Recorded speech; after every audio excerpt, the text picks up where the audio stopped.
Okay.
There we go. Turn off. Jesus Christ. Hello, everybody. Welcome back to Slay the Princess. I don't remember where we last left off. Let's try. Hi, Princess. Let's load game. Have a feeling this is not it. I think we left off here, right? Yeah. You're on a path in the woods. And at the end of that path is a cabin.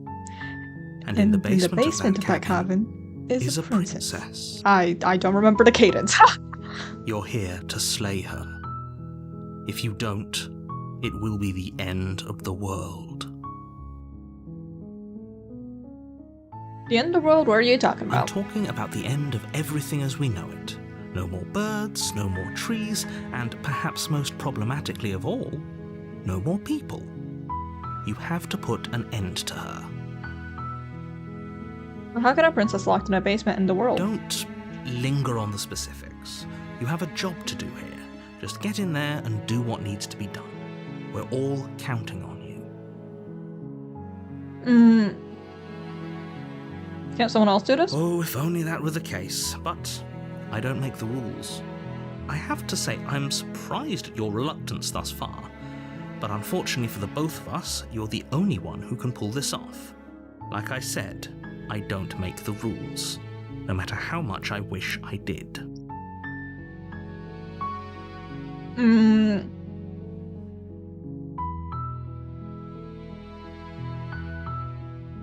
I get some sort of warp? Yes, but you'll have to slay her before you get it. Hello? Look, you're already on the path that leads to the cabin. Why would you be here if it weren't to complete a very important task? You've made it this far, you might as well reach the end of your journey.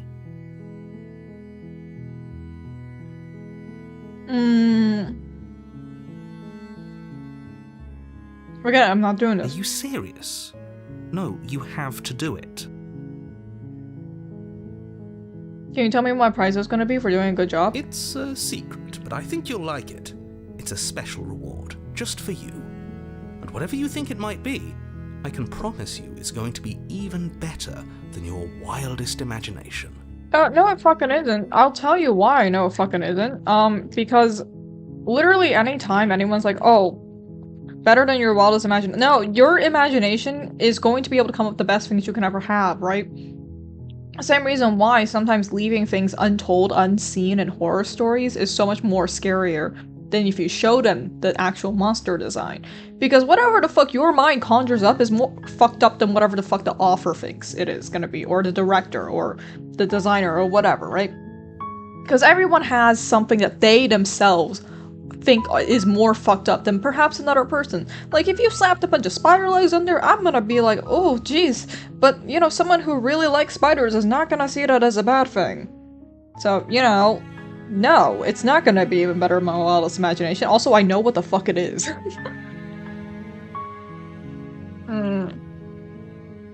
While I appreciate the mental exercise, we are running up against a bit of a ticking clock. Nevertheless, let me assure you, the princess is locked up because she's dangerous. She is not dangerous because she's locked up. And before you decide to waste even more of our time by asking how I know that, let me suggest a more pragmatic lens through which to view this situation. Causality doesn't matter here, because the end result is the same no matter what led us up to this point. If the princess leaves the cabin, the world will end, and there is no changing that. He is right about that one, technically.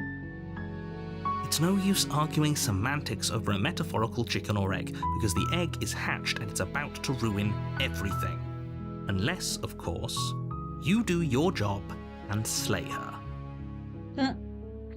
Contact with Grease ain't no way stream. Yeah, I know, I disappeared for like 2 fucking days. Right? It was 2 days, I think.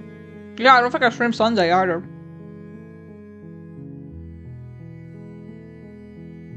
Listen, I was like, I got home and I fucking passed out. And then the next day I was like, okay, I'll stream tonight, and then I passed out again. Sweet. Viva la revolution. Spirit. You make your way up the short path to the cabin. You'll find the princess within. Oh boy, 60k more? 60k? Oh, thank you for the donation to the Play the Undertale thing. Let's see, what is that one? Oh, it is, 23 days. I'll extend it later, it's fine. Hi Mars Ice. Hi, welcome. Thank you for the first time chat. That's about 30 more stream. Yeah, don't worry. Listen, if we end up hitting, like, really close to the deadline for that one, I will extend it. I fully intend on extending that one until we hit the goal. Because I do eventually want to play Undertale. This game is great. It is! I already got a couple of the endings, but I want to try for the Fury. I don't think I can get the Fury right now. Because, and I'll show you why. I'm gonna save real quick. I don't think I can get the Fury because not the Fury, sorry, the Adversary. I don't think I can get the Adversary because I got the Fury through trying to get the Tower. I went the Tower route to get the Fury. So I don't think I can get the Adversary this route, but I'm gonna try. I'm gonna give it a shot. And it might involve a lot of save scumming. I'm not gonna deny that. Before you go any further. She will lie, she will cheat, and she will do everything in her power to stop you from slaying her. Don't believe a word she says. Actually, you know what? That reminds me. I had a guide on how to get the adversary pulled up, but let me just double check it real quick. Slay the princess adversary. Route. Okay, can you tell me how to get there, please?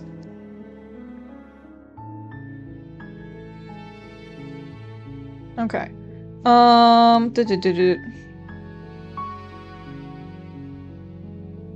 Too little or too much? Okay, well... We're not gonna go through with this, right? She's a princess. We're supposed to save princesses, not slay them. Ignore him. He doesn't know what he's talking about. See it into the cabin.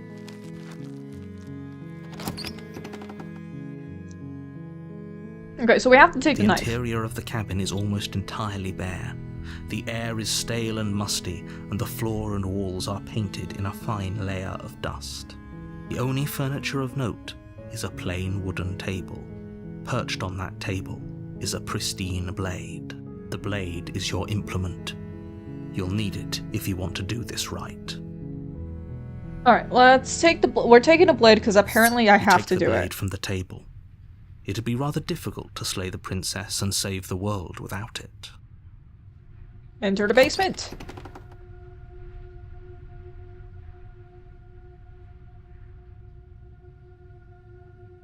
Hello?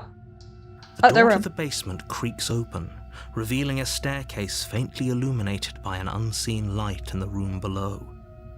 This is an oppressive place. The air feels heavy and damp, a hint of rot filtering from the ancient wood. If the princess really lives here, slaying her is probably doing her a favor. Her voice carries up the stairs. Who's there? She sounds dangerous. It's almost as if she's the one in charge down here. Don't let it fool you. It's all part of the manipulation. Hi. Don't be a stranger. It's been so long since I've had any visitors. Come on down.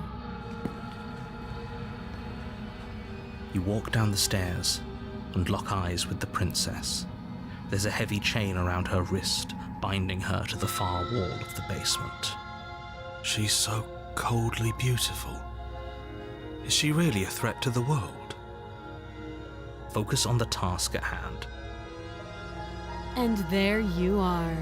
Are you here to kill me or something?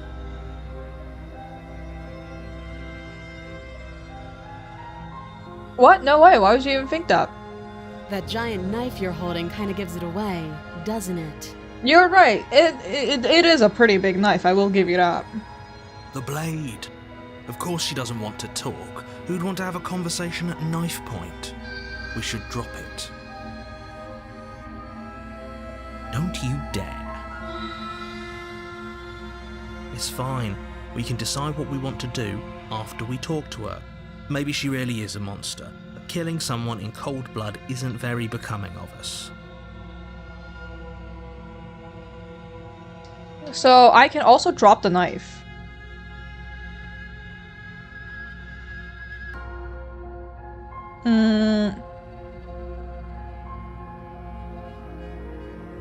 I think if I choose drop the knife, there's a higher chance I'll get the adversary, but I'm gonna do a little quick save here. So that, save. Trying to figure out, up. This one? Let's do this one, okay. Turn, thank you very much. I'm going to drop it. The blade tumbles out of your trembling hands and drops to the floor with an unceremonious clang. Thank you. Maybe now we can just talk. Against your better judgment, you step forward to speak with the princess face to face, unarmed. I don't know what you're hoping to accomplish here, but I can assure you there's no reasoning with her. Just make sure you don't forget about the blade on the floor. You're going to need it. Oh, don't worry. I don't intend to forget about it. So here we are. What an awkward start to a relationship. How would I get you out of here? What's your name? Do you know why I'm here to kill you? Do you? No. You're lying. Yes. How does she know that? Don't think that just because I'm the one in chains, it means you have a right to interrogate me. How long have you been down here? Too long. Note the lack of detail. You can't trust her. What's your name? She hesitates before answering. You can address me as Your Royal Highness, or Her Majesty. Any honorific should do, really. Again, she offers no specifics. No matter how hard you try, you'll never get a straight answer out of her. Let's see. Yeah, pretty awkward. I know. I just said that. Now why are you here to kill me?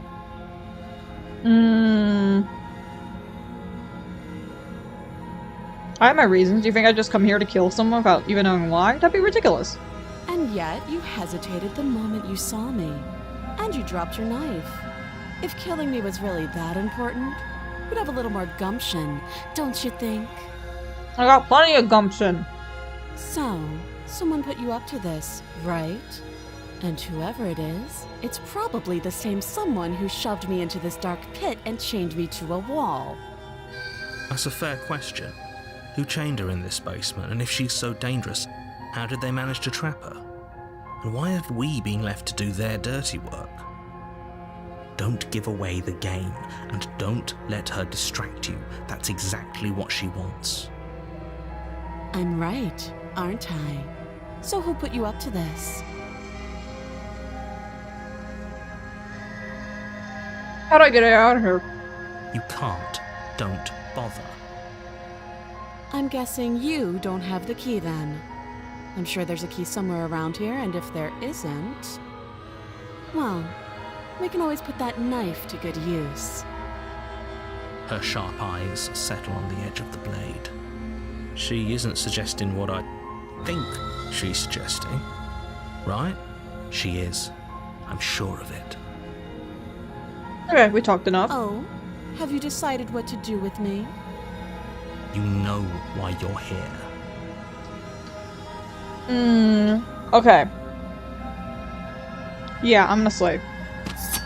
Doubt, unfortunately, clouds your thoughts as you attempt to run her through. A moment of distraction and hesitation is all she needed to sidestep your thrust and deliver a catastrophic blow to your jaw. It feels like you've been hit with a sledgehammer.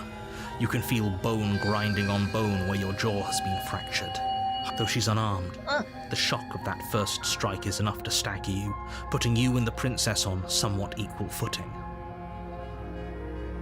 Oh, holy shit, that hurt. Okay. Okay, this mouse is a little trigger happy. I'm gonna try spacebar. Your blade slashes through the air again and again, and her fists connect with your body as many times or more, each impact as heavy as that first bone-crushing hit. We can still turn this around. Finish the job. You and the princess stare at each other, both gasping for breath, equally exhausted. You probably won't make it out of here alive, but you can at least make sure that she won't make it out of here, either. Excuse me? Do you think this is what I wanted to happen? I have a duty to state the facts of the situation, and honestly, it's a miracle anyone is still standing right now. He's not wrong about that one. Can you not feel all those ruptured organs bouncing around in there? If the princess doesn't do our friend in herself, internal bleeding is certain to finish the job. The two of you clash for the final time. You feel your ribs break as she delivers a heavy blow, but you push through the pain, falling forward and sinking your blade deep into the princess's heart. Oh. The two of you fall to the floor. This was fun. It was! I'm glad we had a bout. The princess gasps, her voice an unhealthy rasp as her lungs start to fill with blood. You put up more of a fight than I thought you would. But I have to wonder, do you really think this is the end? It is not. In fact, I am very aware it's not. But you don't have time to worry over such things. Everything goes dark, and you die. Adversary! Let's go! Okay. I think I only have one more second chapter to go after this. You're on a path in the woods. And at the end of that path is a cabin. And in the basement of that cabin is a princess. You're here to slay her. If you don't, it will be the end of the world. Okay, no. Oh, don't you start grandstanding about morals. The fate of the world is at risk right now, and the life of a mere princess shouldn't stop you from saving us all. If he doesn't remember what happened, then maybe it's best to keep it that way. You know I can hear you, right? It's going to be a lot harder than you think to keep secrets from me. That's fine. It doesn't matter if he can hear us. The only thing that matters is marching up to that cabin and winning. That's the spirit. There's no point in squabbling when the real threat is just up that hill. So I'm telling the truth and all this really did happen. Why should I listen to you? Why should I bother doing anything? Also, high voice of a stubborn. God, I've been trying to get that one for so long. Those are two very different questions, but fine, I'll indulge you if that's what it takes to get you moving. Let's say for a moment that this really is the second time you've met me, or at least a version of me. If you're back here, I'm assuming you died, which probably only happened because you didn't listen to me. We did our best with the information we were given, and we did kill her, and yet you still died, didn't you? So congratulations, you've been given another chance to actually do this right. And I believe your other question was something along the lines of, oh, what's the point of doing anything? If you're asking that, it sounds to me like you're making the rather dangerous assumption that your actions last time around didn't have any consequences. What do you mean? Of course there weren't any consequences. We killed the princess killed us, and now everyone's right back where they started. That sounds pretty consequence-free to me. Well, no, because I got a different voice. Yes, but in this purely hypothetical scenario, that begs the question of how you got back here. Did time simply rewind itself, or were you instead transported to a different world entirely? Had you failed to slay the princess, what would have happened to everyone in the place you left? Ugh, enough with the talking. We've got a fight to win. Nothing else matters. I couldn't agree more. The cabin and your destined confrontation with the princess awaits. Let's talk about this princess. Just be quick about it. Last time all she did was beat me to death. She just can. Believe me, I wish I could tell you more, but you'll just have to trust that what I'm saying is true, and that, despite it all, you're fully up to the task that's been given to you. Who locked her in the basement? What is this place? People locked her in that basement, and I told you what this place is. It's a path in the woods. Don't overcomplicate things. Oh, this is maddening. Why do you keep asking questions? There's nothing wrong with getting the full picture of what's going on here. Sure there is. It's wasting time and energy that would be better spent fighting. You're being cagey. What aren't you telling me? What else would we even need to know? We've got all the reason we need for a rematch. Jumpy mouse again. I told you everything you need to know. Going into more detail would just overcomplicate an otherwise very simple situation and make your job more difficult. Exactly. The less you know about her, the better. Like I said, if she killed you, it was probably because you didn't listen to me. Don't talk to her, don't trust her, just go in, do your job, and save the world. If people locked her away, why couldn't they slay her? Why is this falling on me? Look, I'm not supposed to say this, but it's because you're special. You're the only person capable of doing this. Call it a prophecy, if that helps, but it's just the way things are. Oh, I didn't know we were special. We're a very special boy. Yeah, I like the sound of that. Of course you're special. Why else would you be here? Great, now if you don't mind, the whole world is waiting with bated breath for you to save it from ruin. Proceed to the cabin. A warning before you go any further. She will lie, she will cheat, and she will do everything in her power to stop you from slaying her. Don't believe a word she says. Are you sure about that? The point of my warning wasn't to start an argument over what circumstances the princess is capable of lying in. It was to give you some broadly applicable advice.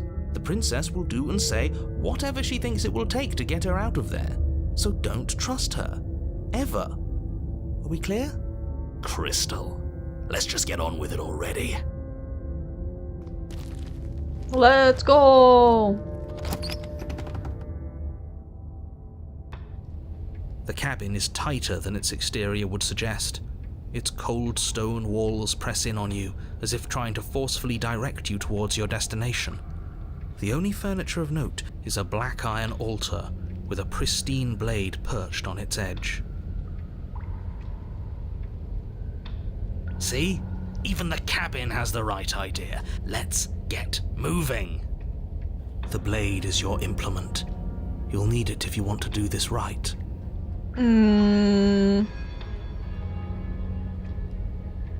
Let's see.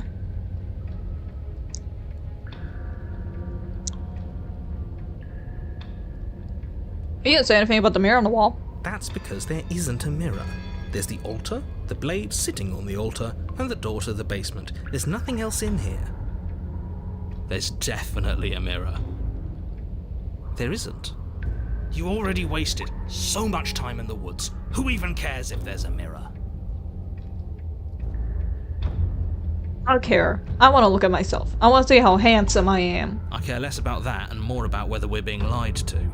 If he's willing to lie about something as innocuous as a mirror, what else is he hiding from us? I'm not lying to you. Use your eyes. There is no mirror. Why would I lie about something so meaningless? What good would it even do? His whole cabin's different from last time. Very different. Maybe that's because you haven't actually been here. I hope this means you'll finally drop that ridiculous past life nonsense. You haven't died, and you certainly haven't been killed by the princess. So focus up. The world is depending on you. Take the blade. You take the blade from the altar. It would be difficult to slay the princess and save the world without a weapon. You walk up to the wall next to the basement door. It's a wall. There isn't much to see here. This really isn't funny. You reach forward and rub your hand against the cabin wall. I hope you know how ridiculous you look right now. But it was there a second ago. I'm just a little bird boy. So what if I'm touching a wall, huh? So what? And now it's gone, so all of us can stop arguing about it and get to fighting.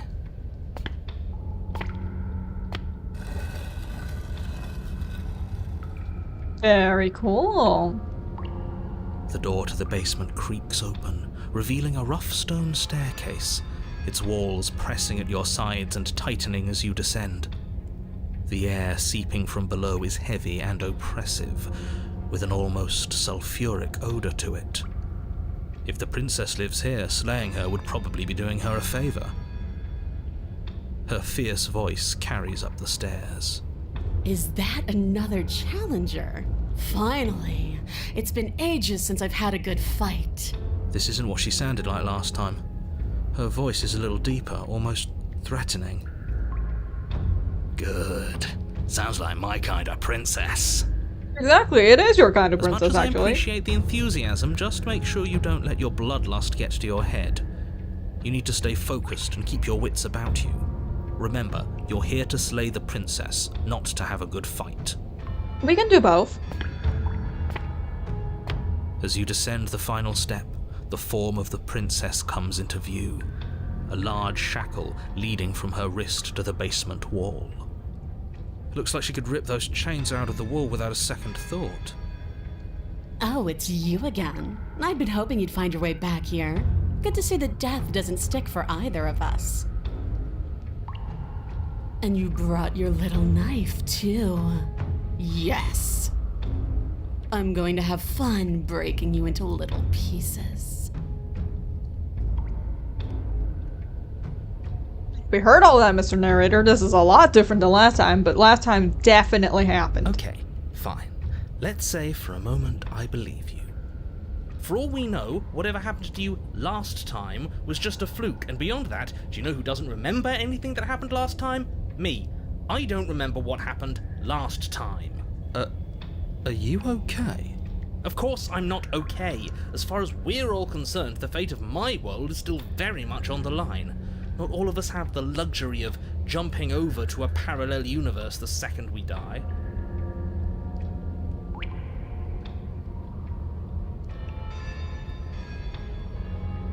Oh, so you do remember me. Oh, I remember you all right. Best 3 minutes of my life. So, why don't we do it again? See? She wants to fight us again. There's no reason for us to stand around talking.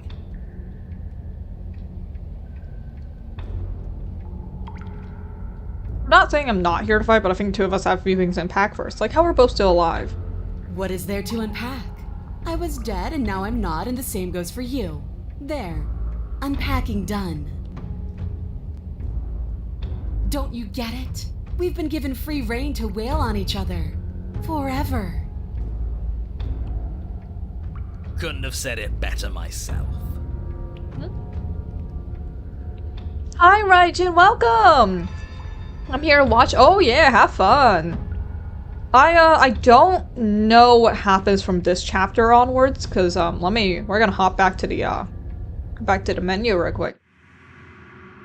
Yeah, so I've gotten this one. I know there's this one, or I know there's the what's it called? The eye. This one. The Eye of the Needle. I'm gonna see if I can get that. I don't know if I can, but I'm gonna try.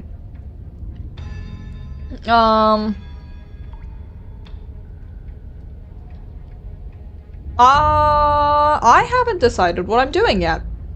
You haven't decided? We talked more than enough last time. Do you really have anything else to say? Or are you just stalling because you're scared I'm going to kill you? Stalling. If you want to talk, I guess I can talk. But you should come a little closer first.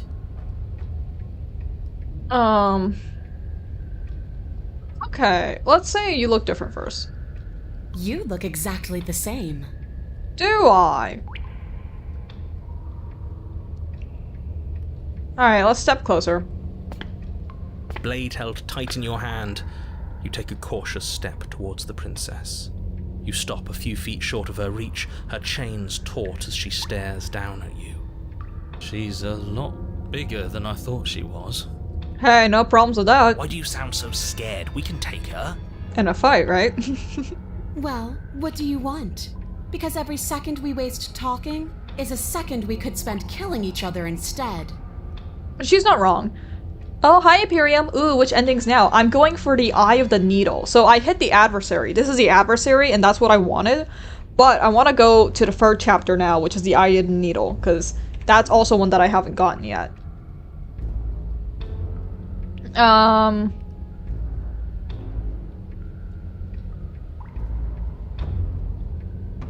What happened after you died? I woke up. Didn't you? The basement is different. I like it. It's so cramped. Like the only way out of here is through each other. She's a centaur mommy now? Yeah, I think so. She's got hooves and stuff. Or we could just walk single file out of here. That's right, not everything has to be so violent. That's pathetic. I would never do that, and I hate that you even suggested it. You don't have any wounds. You don't either. Okay, fair. You're different. I know. You already told me. Does any of this bother you? Don't you care about what you are? Ugh, I care, okay? I guess I just care differently than you. When I saw you come back down here, I thought you would understand. I thought that we would want the same thing. But all you've done is ask me annoying little questions. It's like you don't even want to enjoy being alive. I wish you could hear me right now. I want to enjoy being alive. I want to fight. Alright, leave it at that. Don't you want to be free? Free? The princess glances down at her chains. Oh, you mean these? They're just metal. They're nothing. She steps forward, her bindings creaking under the pressure of her strength. And then they snap. It was only a matter of time, but she's loose. Dear Lord. What do we do? You took the blade. How about you use it? Exactly. We do exactly what I've been telling you to do since the second we got here. We fight her, we kill her, we win. Just accessories, yeah. Look, in half of these chapters, it's like the chain doesn't actually do anything. Let's be for real, okay? What? Did you think you were safe standing right outside my grasp? The only reason I haven't drawn blood is because I want to make sure that your heart is in it. I don't like fighting someone with a weak spirit. But go ahead. Keep trying my patience.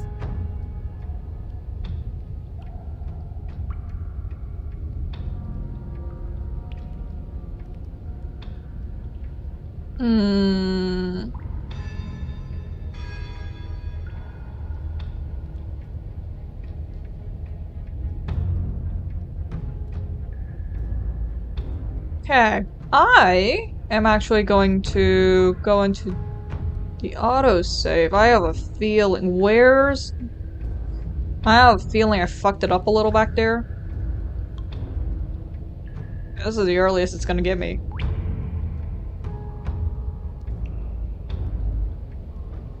Hello? Oh! Oh, I'm stupid.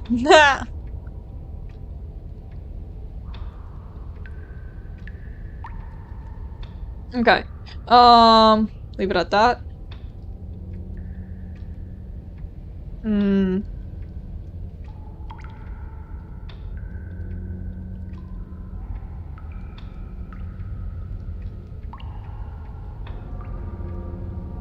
No, okay, I guess I was hoping there was one before she broke the chain.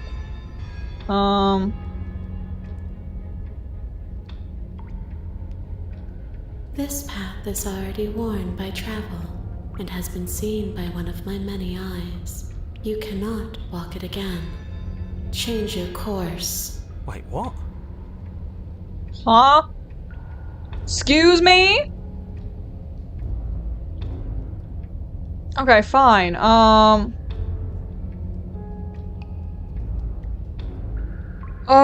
Let me see. Trying to find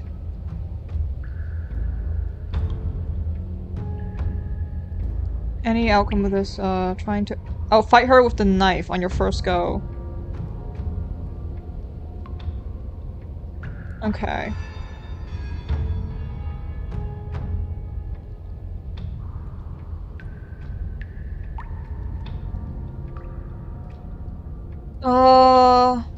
I'm going to run. The world? If there's a world, I haven't seen it. There's you, and there's me, and there's the ground beneath our feet. She's not wrong. Did she basically, say we have that ending? Yes. So basically, the Shifty, every time we try to get a route that we've already gotten, Shifty will come in and be like, no, you've done that already, give me something else. Now, this is really annoying if you're trying to go for a certain chapter freeze that need a certain chapter 2. Because some chapter 2s can lead to each other. Like, some chapter 2s can lead to the same chapter 3. For example, Apotheosis and the Adversary can both lead to the Fury. But, here, I was trying to go for the Eye of the Needle, but I guess the one that I picked was more for the Fury, which is really good because the Adversary can only go to, Eye of the Needle or the Fury. Those are the only two options, I think, that can spin off from this route. Ooh, that's so cool. It is very cool. So yeah, I'm pretty sure, like, there's only 2 endings, and if I've gotten the Fury from the, Apotheosis, no matter what I pick, Shifty will not let me get the Fury? Yeah. So Shifty's never gonna let me get the Fury. So if I pick something that's close to the Fury, that puts me on the Fury route, it will, like, Shifty will automatically be like, no, don't fucking pick that. But the problem is, the game can end at Chapter 2. I can get an ending at Chapter 2 and bring a Chapter 2 princess to Shifty. That is an option. And I'm trying to avoid that option right now. I kind of want to get to the Chapter 3. So I'm trying to figure out how to get there. Why would I care about ending something I've never seen?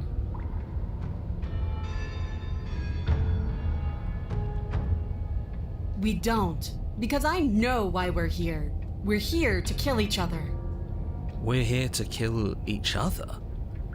It sounds like she doesn't care if she dies here. Maybe we can use that to our advantage. How boring. I'm not interested in watching you try and outwit her. I'm interested in overpowering her. We shouldn't need to use any dirty little tricks to win. Oh, yeah, like, I think mostly I've been giving Shifty Chapter 3s, but there's a couple of Chapter 2s that I've given her too, so... Yeah, the Stranger is a Chapter 2. The Stranger only gives you Chapter 2. And that's one of the few where you can get to the very end of the game and then find the Stranger again. Which is very interesting.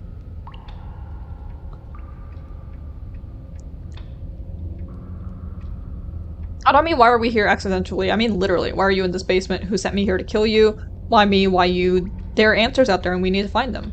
And then what? I'm still going to want to coat these walls in our blood. I know what I am. I don't need answers.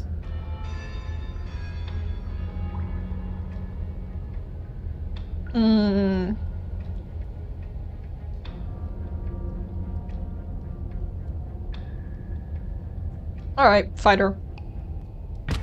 Finally ready to complete your destined task, you launch off the wet stone floor of the basement and catapult yourself headlong towards the princess. Stubborn is very tense. I haven't gotten him before. So, each of the voices is associated with a certain Chapter 2. And the Stubborn is the only one who I haven't gotten very much. Here we go. Let's make this count. Oh, we'll make it. As you bridge the gap, your blade slashes across the princess's chest, splitting skin and drawing a jagged line of bright red blood. I gotta keep remembering to use my spacebar, Jesus. But she's unfazed by your onslaught. Her expression barely changes as her fist collides with your ribs, cracking them like twigs and driving you right back down to the basement floor. You can hear her chains snap as you struggle to recover from the impact. She almost looks disappointed in us. Why is she disappointed in us? Oh, you don't actually get it, do you? That knife may be sharp, but you clearly don't want to kill me. It's not fun if you hesitate. It's not fun if you try to trick me and make me bleed out. It's only fun if you go straight for the heart. You need to put everything you have into seeing me dead. Or what's the point? I thought she had a horse body. It's just satyr style if she goes with an impale. Yes, this is the, I believe when they were promoting the Pristine cut, there was an animated, like, trailer of her, like, kicking and fighting. It's kind of like a devil goat thing. So don't be afraid. Don't hesitate. Kill me. She's huge, but that probably means she's slower than us. Take it slow, think it through. Don't panic. Bleeding her out is our best course of action. What was the one? Don't let her get into your head. Reincarnation or not, this world needs you to win. Don't listen to them. She understands something that they don't. The only way to win, the only way out of this is through her. She wants a Saiyan fight. She does want a Saiyan fight. Oh god. There we go, I fixed it. Bait an opening and outmaneuver her. You push yourself off the ground and attack the princess, trying to bait an opening. You do your best to outplay her, slashing out and leaving red cuts in the tattered remains of her white dress. but you have little room to maneuver. For every glancing blow you manage to land, she slams you against the wall in retaliation, each impact threatening to be the last. This weak little dance isn't working. Just toughen up and overpower her. She's throwing us around like a ragdoll. I think overpowering her is a little out of the question. Did you think you could stop me with a few cuts? All this dancing around is doing nothing but annoying me. I own this place, and I own you. Princess's arm shoots forward, her palm wrapping around your head, fingers gripping your skull. How disappointing. She squeezes, the pressure unbearable as her fingers dig into your scalp. The last thing you hear is the unsettling crack of your skull, and the sickening churn of what was your grey matter. Everything goes dark, and you die. Yeah, I imagine so. Hide a needle, baby, let's go. You're on a path in the wood. If you weren't so damned afraid of what she'd do to you, we wouldn't have died back there. Fear is good. Fear keeps us alive. We died because you didn't have enough of it. So what? You'd have us cower in a corner? No, but that place suits her better than it suits us. She's big. We can't hope to find holes and openings down there. We need more room if we're going to survive. Are you suggesting luring her into the woods?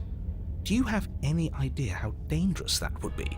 If you lose sight of her, if she manages to slip away, that's it. Game over for everyone, yourself included. Are you not challenging us on all the looping? Have you known about it the whole time? Are you the same one we've been talking to since the beginning? Sorry to disappoint what I'm sure must feel like a grand revelation, but that's not what's going on here. We've never met. Yeah, he's right. It doesn't matter. We could go in circles forever. I don't like staying still for too long. Let's get to the cabin, see this through. It's good to know that at least one of you is still capable of reason. We may have the same destination, but we're not the same. You are still an other, and I don't trust you. We haven't talked about how different this place is. I wouldn't even call these woods. It's like our influence has poured out into the world. Things are always changing. She changed, the cabin changed, we've changed. Why wouldn't the woods change too? It's evidence of one of many ticking clocks. You can't let her spread any further. Because they're not supposed to have changed. This is supposed to be a path in the woods. If it's not, it means something's gone horribly wrong. What if I don't agree with the plan? You're the chooser. The best we can do is advise. But we can help if you let us. These are just powerless thoughts and opinions. You don't need to let them drag you and the world to ruin. Well, okay, the voice of the paranoid also kept my body running when I was fucking dying of fright, so, like, it's fine to let them have a little say. No matter what happens next, it seems like all our answers are in the cabin. Might as well see this through. I'm done with this, bye! You have already committed to my completion. You cannot go further astray. Fine.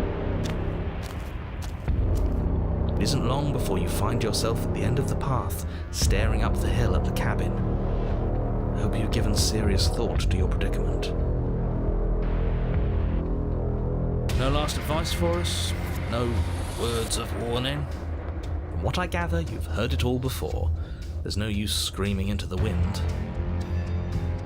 I don't know. Screaming sounds pretty good right about now. I could use a little catharsis. I would love to hear Jonathan Sims scream.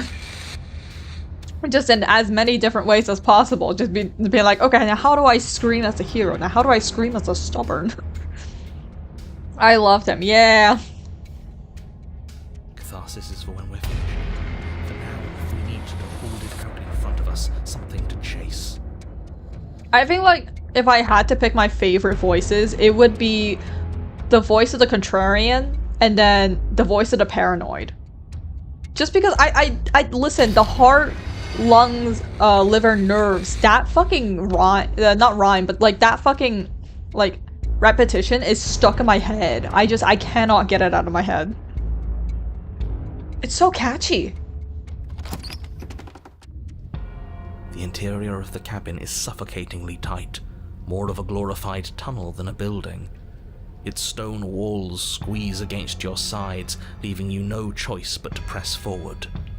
The only furniture of note is an iron altar jutting out from the wall, a pristine blade perched on its edge. The blade is your implement. You'll need it if you're going to do this right. See? We have even less space than before. We need space or she'll kill us. And the only space is out there. I really heard them again. They're also funny and unique. I love the voices so much. Genuinely, I want to do a set of drawings where I draw the different voices, but like as me for thumbnails. That's gonna take a really fucking long time though, so because that also requires me to make videos for the thumbnails, and I would have to figure out how to do that. I'm real bad at editing, guys. I'm so bad at editing. I'm slow as shit. Take it. You never mentioned the mirror. Maybe it'll go away again. For something to go away, it would have to be there to begin with. And let me assure you, there's no mirror here. The only thing at the end of the room is the door to the basement. Hi, Ryu7. Welcome, welcome. No use arguing. Mirror or not, we need to be there. The why we pick doesn't matter. What game is this? I've never heard of it. This is Slay the Princess. Specifically, this is the Pristine cut, which is a free update that came out. Oh, geez, it came out technically last year. I think it was like November or something. Was it November? It was very recent. It's very fucking recent. But yeah, this game is very awesome. If you like, what's it called? Not Limbus Company. It's the I'm trying to think. What the fuck is it called? God, hold on. Give me a sec. I have it. I think. The fucking. It flew out of my brain. It flew out of my brain. What the fuck is that game called? Not Limbus. Is it Limbus Company? Is it Limbus Company? I don't fucking remember. Hold on. No, it's not Limbus Company. That is also a pretty cool game though. What the fuck is it called? That other game.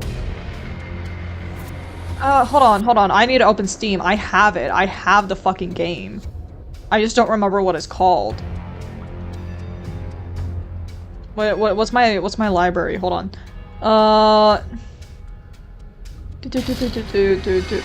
No, not that one.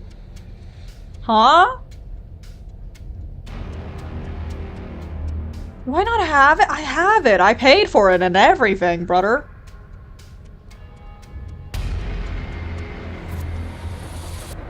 What the fuck? Oh, whoa, no, we're not doing that. Hold on now. Don't install it right now. What the fuck? The Murder of Sonic the Hedgehog. What fucking game is that? Oh, it's a free one. That's why I have it. Oh.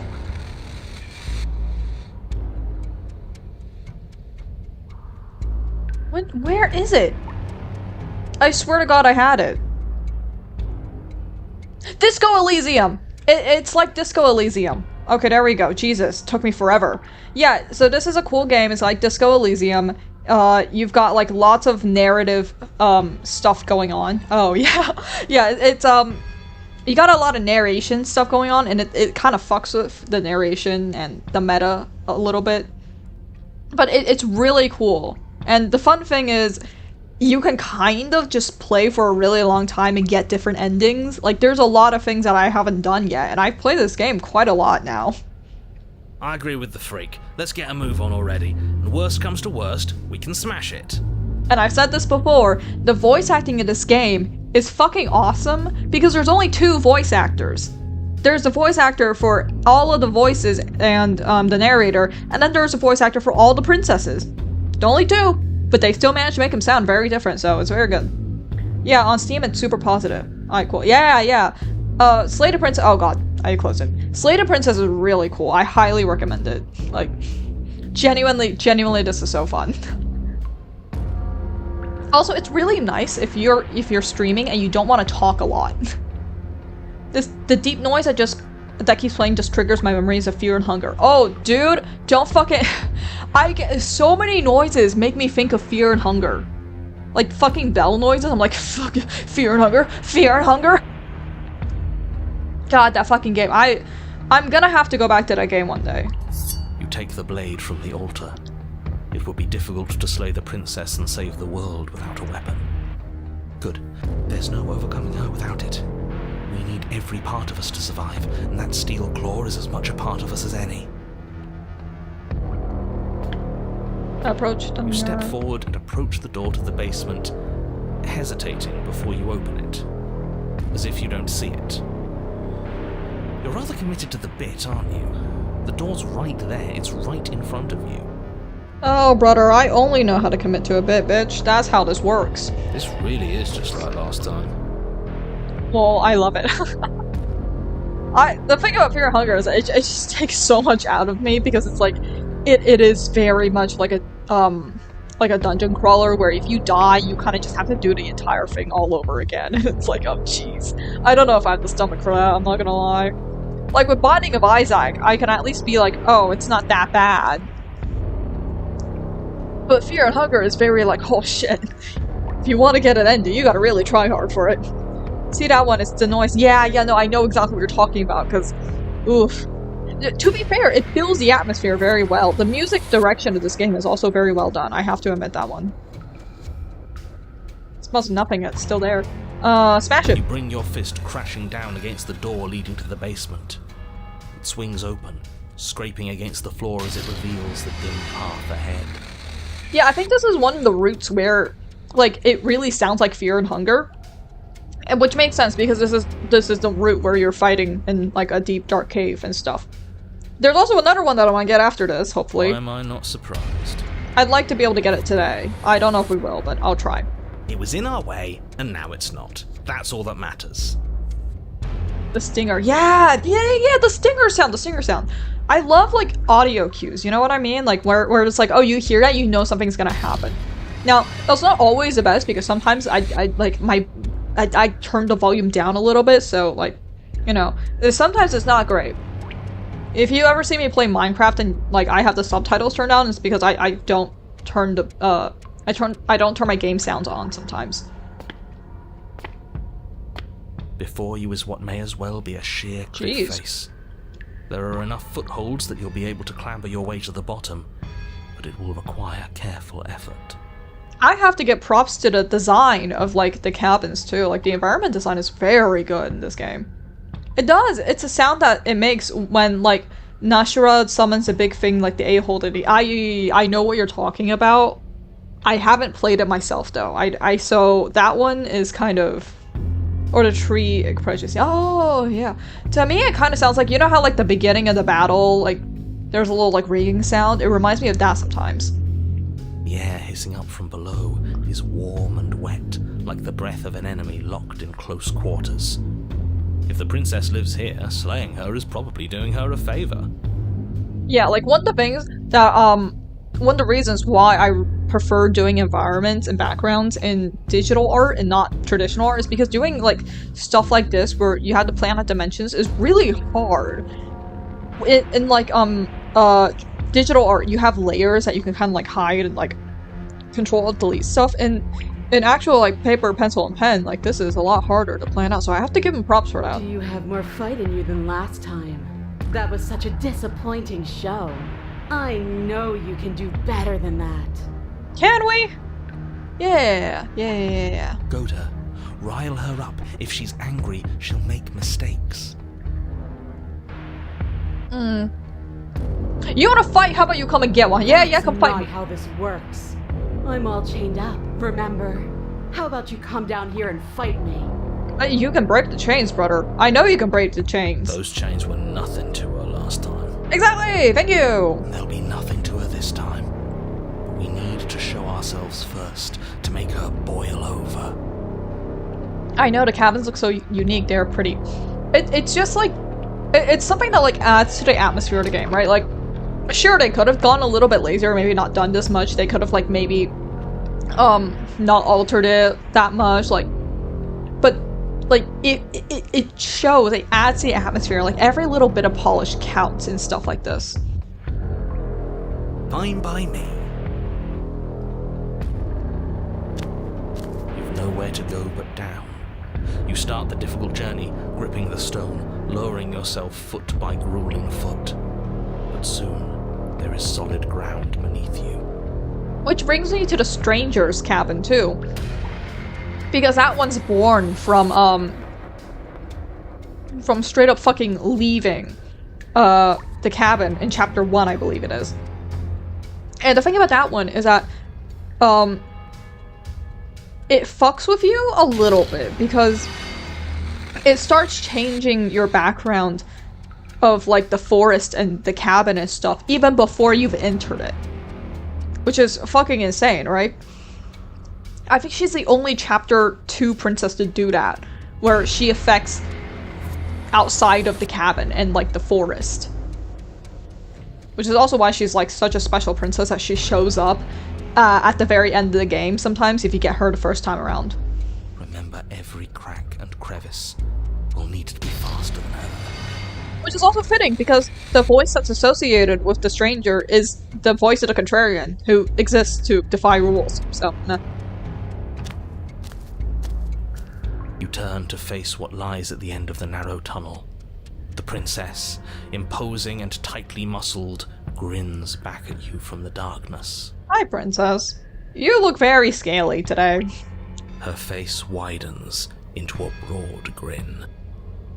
There you are, knife in hand. How thrilling.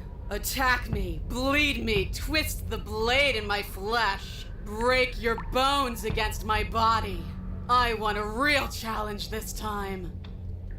We can't get that close. She'll kill us in the tight space, steel claw or not. Make her come to us, stand beyond her chains, and let her become frenzied. She'll break them. Then we run. I really don't like the sound of this. It's the only... Well, what are you waiting for? If we're gonna do this right, you can't be scared. You need to want this as much as I do. So go on. Make the first move. Don't keep me waiting. You can make the first move too, but alright.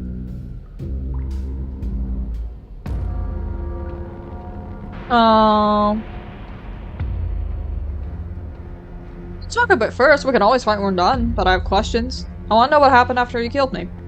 We've talked plenty. I'm sick of talking. I'm sick of waiting. I'm sick of you standing just out of reach and teasing me with a fight you won't let me have. You disappointed me last time, so you don't get to choose what happens next. Bloody desire in her eyes, the princess rushes forward, ignoring her chains as they bend and snap. Run. And that I do. Without hesitation, you turn back the way you came and scramble up the ledge towards the tunnel entrance. As you near the top, hands desperately clawing at jagged stone, you glance back. The princess is right on your heels. She doesn't bother to scale the wall as you do, instead digging deep into the rock of the cliff face with her fingertips in her rapid pursuit.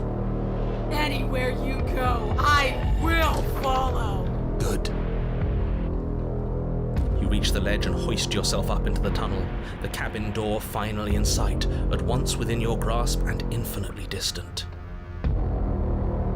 Eyes for days.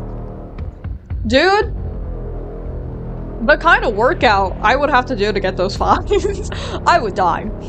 I would fucking die. So honestly, mad respect. What is all of this for? What's the point?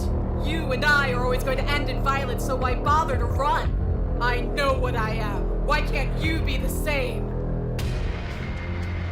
Little bird, where do you think you're going?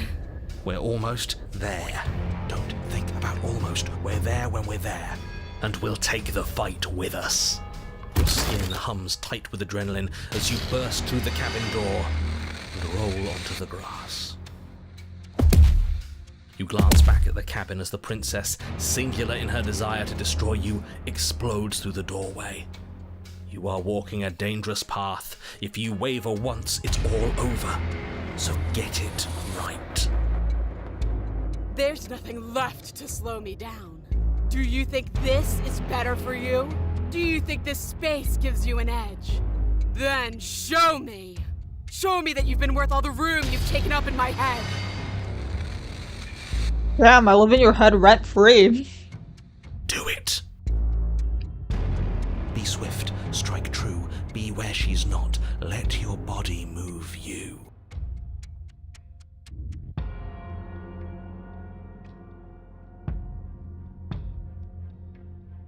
You've fallen right into my trap. Oh, we'll see about that. Traps aren't real. The only thing that's real is bloodshed. She charges, fully determined to end you in a single move. Left, now! As the princess strikes, your body swerves to the left. She overextends, stumbling as her balance shifts unexpectedly. Strike. Before you can finish the thought, you lash out, the blade slicing through her leg. She turns to swing again. Right. You move out of the way, but this time it's not quite as clean. You can feel a bruise already blooming where her elbow crashed into flesh. It's nothing. A scratch. Yes, it could be worse. And you manage to gift her another cut in return. I'll be damned. Yeah, we're giving her a good fight, man. We're actually gonna pull this off, aren't we? You just might. But don't let it get to your head. Not until it's over. Yes, finally! This is the hole I felt in my heart. This is what I've needed. This is what I've been missing. This is how it always needed to end. Both of us giving it our all, beating and bleeding each other to death. The two of you engage in a devastating flurry of blows, each of you wounding the other again and again. She's stronger, but you're faster, and the deeper the both of you fall into your lethal dance, the more your edge shines over hers. She's slowing down, blood pouring from wounds, splattering at her feet, leaving her weak and unsteady. More! Keep going! We can't stop now! You spy an opening, but this time she's waiting for you. She lets you sink the blade deep, trapping you in place long enough to wrap you in her impenetrable arms. You're slammed to the ground. Nothing! These blows are nothing to us! But her gambit wasn't enough to close the gap. It wasn't enough to kill you. She stares you down, coughing up a splash of blood as she gasps for breath. You've outplayed me, haven't you? But this is what you wanted. You killed me last time. Something feels wrong. Something. And? Then what happens?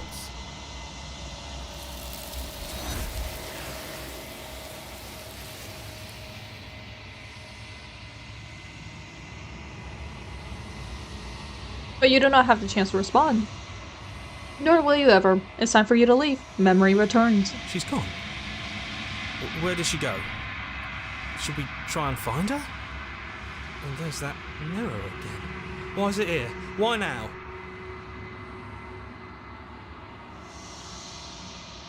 It's gonna be okay. Just trust me. We've been here before, and you always get scared. But it feels so bad. Like looking into it right now is going to be the end of everything. That thing reeks of death. Screw the mirror. We just need to find the princess.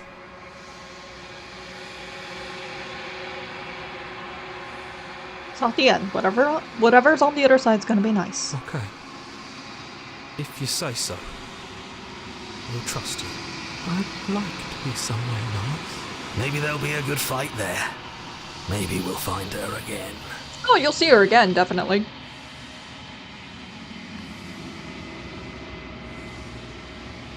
You approach the mirror. Gaze into your reflection. Silence as you reach forward. They're gone once again. The mirror always makes them leave, but you need to see what's in it. You've withered. You find yourself in the long quiet once again. Proceed to the cabin. You are at the cabin. Approach her. I am a growing chorus of contradiction. A mass of tides ebbing and flowing all at once in more directions than my attention can bear to hold. To look at any one is to shift them all into something new, and to look away is to reshape them yet again. All of me is changing, and yet the rest of me is still the same.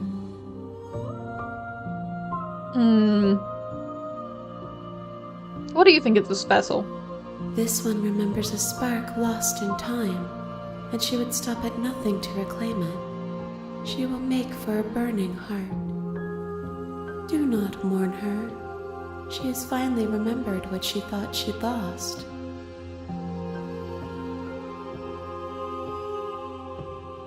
Have you figured out what you want when we're finished?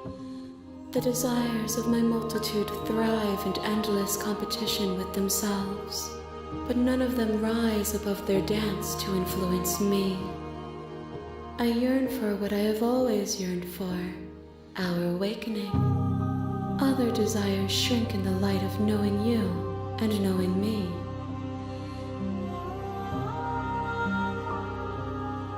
How many more vessels do I need to bring you? We will know when we near our destination.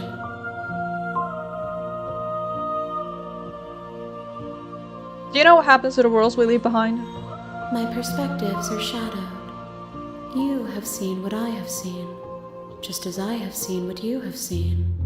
The angles of my vantage do not offer me hidden truths, and my attention is turned inward, except when you are here with me. Perhaps this will change when our work is done. Ready to go back? I will be here when it is time for us to meet again. Everything goes dark and you die.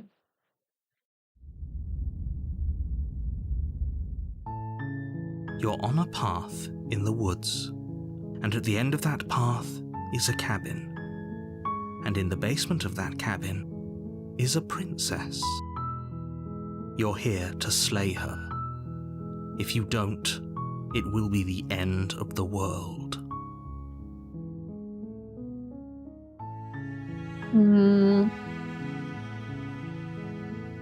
Okay, thanks for telling me what to do. Don't mention it. It's all part of the job. You make your way up the short path to the cabin. You'll find the princess within. A warning before you go any further. She will lie, she will cheat, and she will do everything in her power to stop you from slaying her. Don't believe a word she says. We're not going to go through with this, right? She's a princess. We're supposed to save princesses, not slay them. Ignore him. He doesn't know what he's talking about.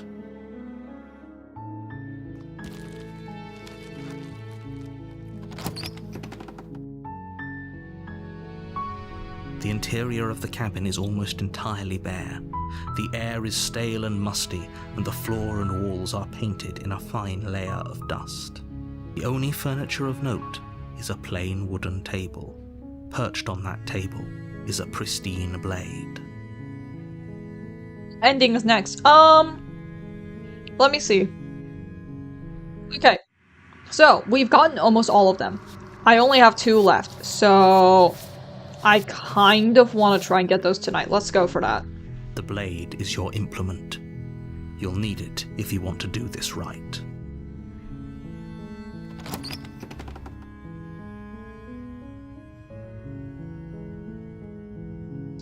The door to the basement creaks open, revealing a staircase faintly illuminated by an unseen light in the room below.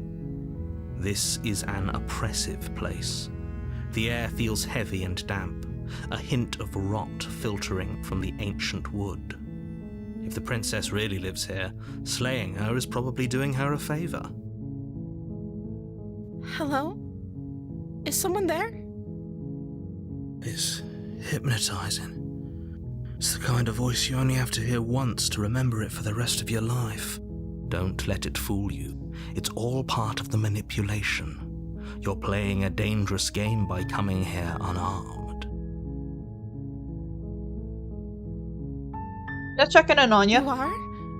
It's been so long since anyone's come down here. I was starting to think they'd forgotten about me. You walk down the stairs and lock eyes with the princess. There's a heavy chain around her wrist, binding her to the far wall of the basement. She's beautiful. How could someone like this be a threat to anyone? I am begging you to stay focused. There's a lot riding on you here. Hi. Do you think you can get me out of these chains? Let's talk a bit first. Okay.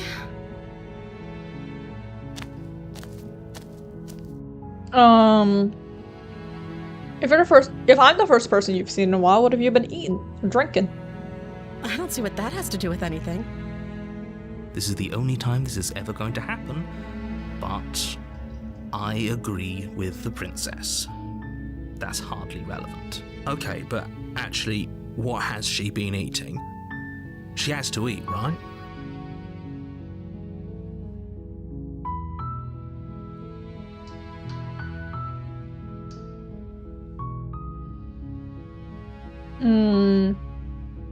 What's your name? Oh.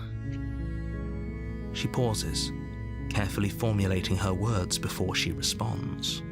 You can address me as Your Royal Highness. Or you can just call me Princess if Your Royal Highness is too formal. Is Princess her name or her title? What if it's both? Could you imagine being named Princess Princess? So Princess is your name? Like I said, you can call me Princess if you'd like. I'm sorry, I've been down here so long I guess I've just forgotten. I must have a name though. Everyone has a name. Okay, that's weird. She hadn't even thought to pick a name for herself. Hopefully you're starting to see that she can't be trusted.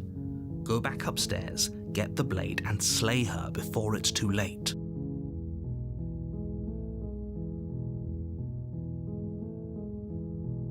Go back upstairs to retrieve the blade without saying another word. Thank you. You turn back to the stairs, intent on retrieving the blade in the cabin. Where are you going? You can't just leave me here. You'd better hope for your own sake that I don't slip these chains before you make it back down here. Slip these chains? She can't, right? She needed our help to get out of here. But do you hear the conviction in her voice? I don't think she's bluffing. She has to be bluffing, but I'd hurry if I were you. You rush up to the first floor, grabbing the blade, both yours and the world's only possible salvation. Okay, if we're sure about this decision, I'll support it. I suppose we have a world to save after all. I mean, listen, brother. There's only so many things I could pick before Shifty gets mad at me and goes, you need to bring me something different. Dang, girl getting angry. How does she know that we ain't getting a tool to save her? Good question. I don't know. I think it's just like... Because you can tell her, right? You can tell her that you're going up to get a blade to kill her. Or you can tell her that you're leaving her there. And those result in very similar reactions from her, so, you know. But yeah, I think... Other than that, if you bring the knife in from the start and you go back, she's always going to react badly. But if you don't, the only other way you get the knife into the basement is for the narrator to drop it for you. You slowly creep down the basement stairs. It's quiet. Where the princess sat only a moment ago, there's only a severed arm, its cooling flesh still chained to the wall, and she is nowhere to be seen. Oh yeah, I remember that. They just chuck it. Yep. It just drops onto the floor. Cause basically, when you go into the basement without a knife, you have two options essentially. Or technically you have three. You have three options. One, you can abandon her in there. Two, you can go back up for the blade. 3, you can try and help her to escape. And if you try to help her to escape, she will always end up biting her own arm. That's how she gets out. She chews her own arm off. and the narrator will drop the blade in to help you. Is it just me? Or did this room get a lot bigger? Let's finish this. Your eyes dart to the corners of the room. You don't see her. Where is she? Close the door behind you. You close the door behind you. Almost magically, its locks immediately click into place. Maybe they'll open if you finish the job.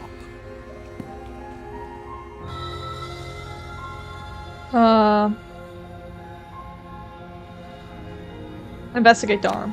You step forward to investigate the severed limb. A trail of blood leads from its jagged stump into a dark corner of the basement. And then you hear the quiet patter of feet against the floor, and there's suddenly a weight on your shoulders. The princess tears into you. Her teeth and claws are unnaturally sharp, ripping into your shoulders, digging into your throat. You fall to the ground, the princess eagerly tearing at your flesh. Holy shit. What is she? Give up? Oh. Are you serious? As the princess rends flesh from bone, your limp fingers can no longer hold the blade. It slips from your hand, your one last means of defense lying useless beside you, in a pool of your cooling blood. I suppose you just lacked the will to fight back. We just lay down and die? Yeah, because if we picked a different option, it would have taken us onto a route that we already gotten in this run. And Shifty would not let us do that, so this is the only option I have, I think.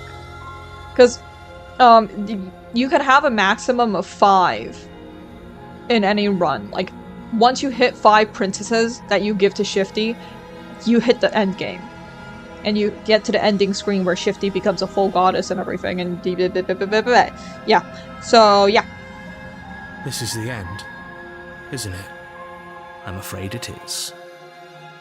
Everything goes dark, and you die.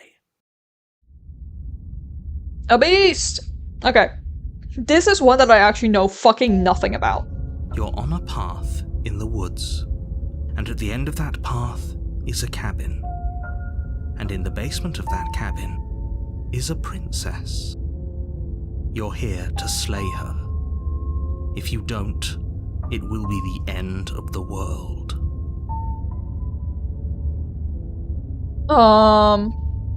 She's gonna kill me again. Again?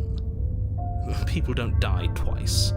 You haven't even met the princess, and I hardly think she'd be capable of killing someone as skilled and courageous as yourself. If he doesn't remember what happened, then maybe it's best to keep it that way. If he doesn't remember what happened, then something else must have trapped us here.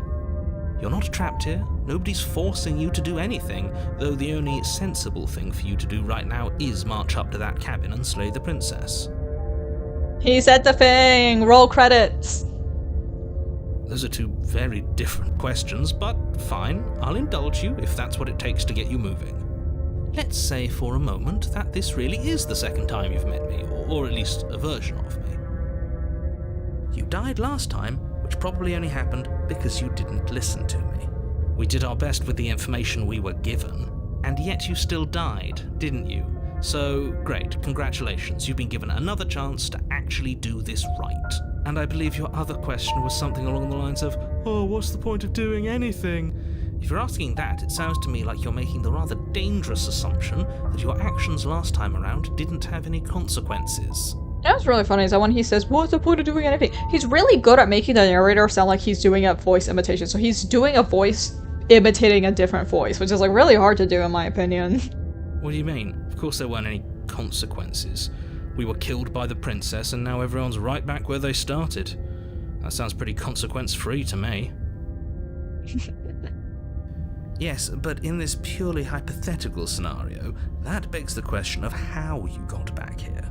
Did time simply rewind itself, or were you instead transported to a different world entirely? If it's the latter, What do you think happened after you died? Do you think the people there lived happily ever after?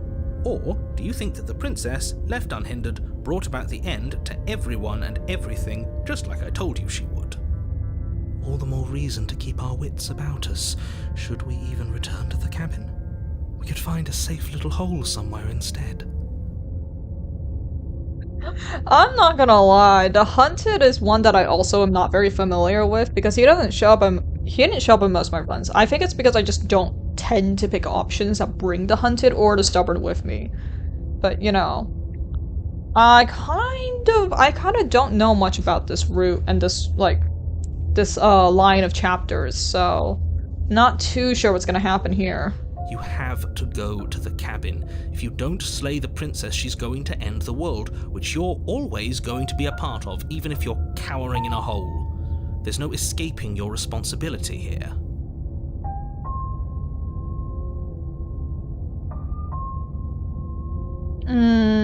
Let's talk about this Just princess. be quick about it. She killed me by ripping me to pieces. Don't get me wrong, I hated it, but how could someone like that end the world? She just can. Believe me, I wish I could tell you more, but you'll just have to trust that what I'm saying is true, and that, despite it all, you're fully up to the task that's been given to you.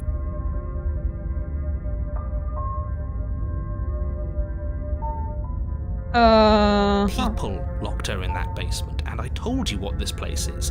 It's a path in the woods. Don't overcomplicate things.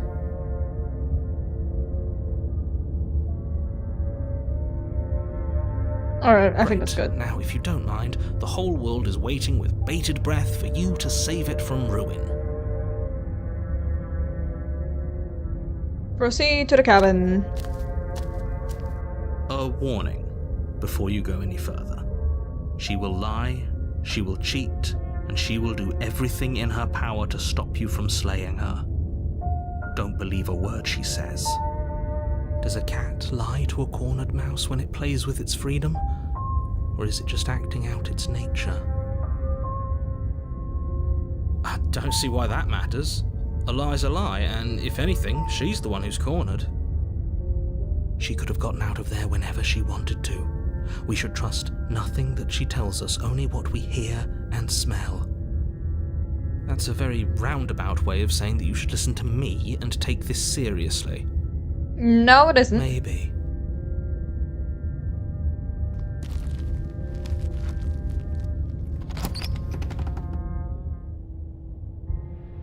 The interior of the cabin is ruinous and dilapidated. It feels like no one has lived here for a long time, wind rushing in through cracks and holes in the wooden walls. The only furniture of note is a termite-eaten table with a pristine blade perched on its edge. God, I hate termites in homes. Listen, in the wild they're fine, I get it, you know. They're important to the ecosystem, yada yada yada yada. But like, man, I really like it when my door is not filled with fucking termites. The blade is your implement. You'll need it if you want to do this right. Mirror. That's because there isn't a mirror. There's a table, the blade sitting on the table, and the door to the basement. There's nothing else in here. There isn't. What a strange thing to lie about. Maybe he doesn't see it. Much like he hasn't seen what's already happened. Yep, that's the one thing that he can never see, apparently. I don't know. Why would you lie about that? Exactly. Why would I lie about something so meaningless? What good would a mirror even do? Let you waste time preening yourself instead of doing what needs to be done? I wonder why. Maybe that's because you haven't actually been here. I hope this means you'll finally drop that ridiculous past life nonsense. You haven't died, and you certainly haven't been killed by the princess. Very different, and there's definitely a mirror. Okay, nothing too important. So focus up. A lot's riding on this. Yeah, my Steam achievements. No steel claw. Do you think we can talk our way out of this? I don't think she wants to talk. The Love Struck one is funny, so cavalier. I think, okay, so back before the Pristine cut released, this was when Happily Ever After was not in the game. People really liked the Smitten because he He's the one that like really plays to the dating sim trope, right? Like this is kind of a visual novel, and a lot of visual novels are dating sim. So like he really plays into that, and I think a lot of people like him because of that. Also because he just like he doesn't add a lot of negatives before the Pristine cut came out. Once the Pristine cut came out, you get the happily ever after one, where he leaves the rest of the voices and he goes and he traps the princess in the cabin. And I think that's why a lot of people ended up not liking him as much, but I still quite like him. I think it's like, it's a good example, and it's a good, like, it reveals a lot about the story, and it's one of the few times that it gets the narrator to be like, oh shit, maybe this is a bad idea, actually. Oops. So I still like the Smitten a lot. It's just my favorite is the Contrarian, because Contrarian is the closest to how I play the game and how I like to operate, and the Paranoid is just so iconic. Like, heart, lung, livers, nerves, like that's just so iconic. I love that one. Lol, I loved him wanting to sacrifice all the other voices for girl. Yeah, like he's very dramatic is what I'll put it. Like he's very dramatic, and I do appreciate that. Especially because a lot of the times you'll end up getting voices like the stubborn, the hunted, the broken, like those voices get you to take things seriously. They're a lot more focused on the goal. And the Smitten has a goal, but it's like, it's a more funny one. It's one that adds more levity, and I do like that. He was mad that one route. He was going to anime maniacal, ready to kill her voices for her. Yeah, like, I think it's good. I think it's good that we have such a varying cast of voices. I think it adds to the story, it adds to the atmosphere, and it adds to the different feelings of the endings. Every ending feels a little different, and I like that. Yeah, Smitten is like, he's not my top 2, but he's definitely in my top 5. Like, I think I like him quite a bit. I guess we'll just have to trust that we made the right call. It'll still be here if we need it.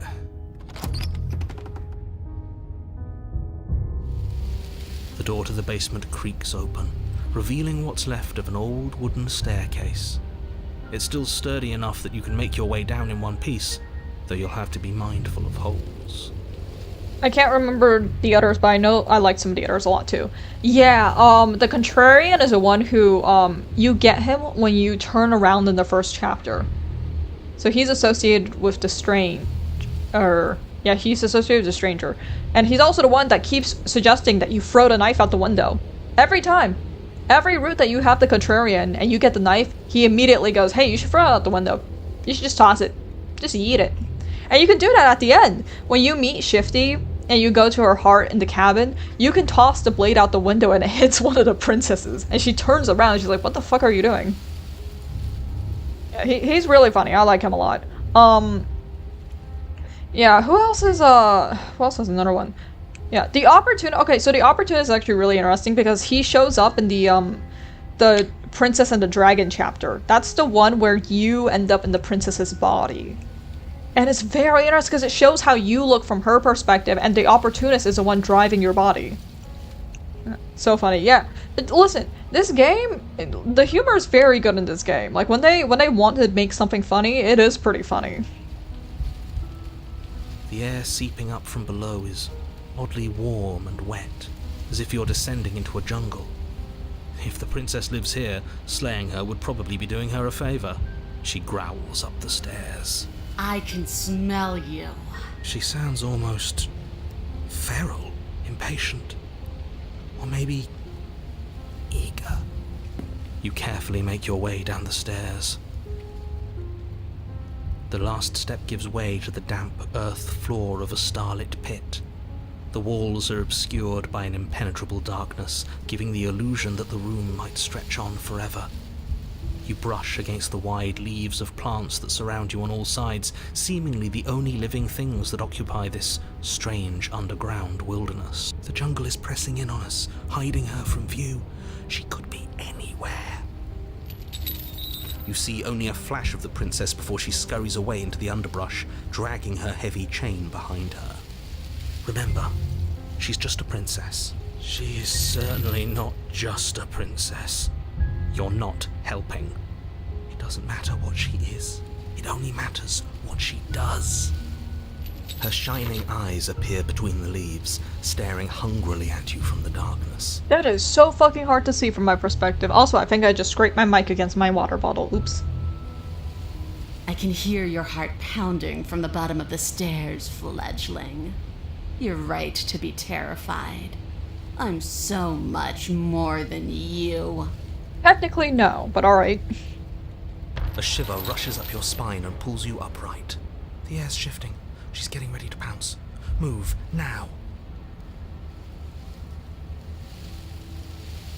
Move. You lunge to the side, picking a direction on instinct. As you land, you're buffeted by a gust of air, disturbed by the sudden motion of a massive body. The princess. Jesus Christ. In an instant, she's pounced on the spot where you would have been, her chains rattling across the floor behind her. What the hell? Brother, that is a full fucking animal. Jesus. Is she a Trex or bird? Now, I can't tell. That is so fucking dark. Jesus. It looks like...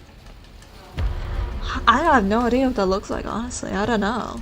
I'm kind of lost. You know what that fucking reminds me? You know those Borzoi dog? What the fuck are those dogs called? The white ones with the really long snout? The Borzoi? What are... I need to Google. Borzoi. Borzoi. Dog. Is that Borzoi? Yeah, Borzoi dogs. The dog with like the really long snouts and stuff.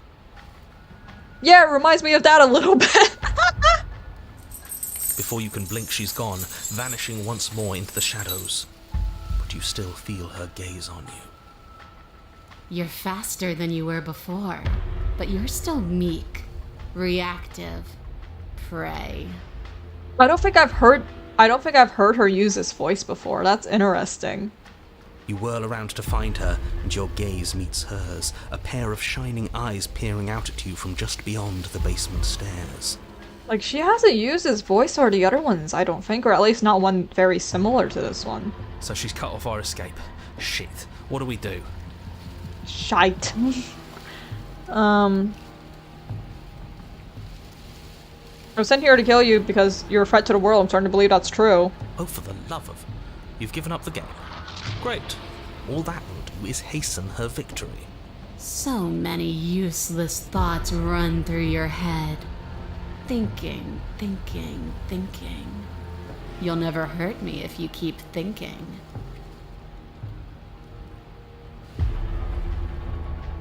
We don't have to kill each other. What if I helped you? What if we left together? If you could get out of here on your own when you have already left. You cannot reason your way out of this, fledgling.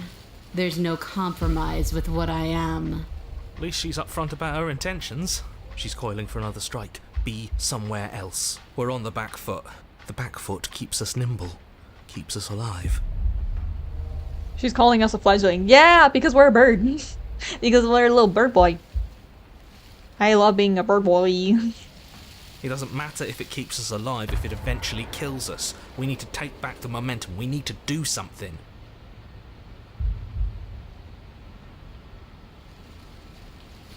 Play dead. We're playing dead. It's unexpected. It could work. Yeah. Just pretend to stab yourself a couple of times and drop dead on the floor. It's fine. As the princess lunges from the shadows once more, you collapse to the ground, feigning death. She lands directly on top of you with her full weight, nearly crushing you into the dirt, but then... silence. Only broken by the sound of your beating heart. Did you guys see that Steam achievement? The opossum one that popped up in the corner? It's a little picture of an opossum! It actually worked, didn't it? Only, what do we do to make her leave? Do we just keep playing dead? She sniffs at you, shifting her weight uncomfortably as her face finds yours. Her breaths are hot and oppressive against your skin. Nuh-uh, that's so cute. I will let me see if I can put it on stream real quick. Hold on. Slay the princess opossum. Give me the opossum.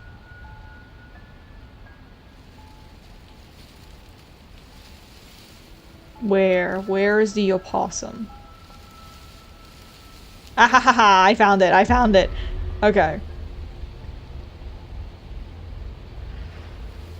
No, not audio capture, you suck.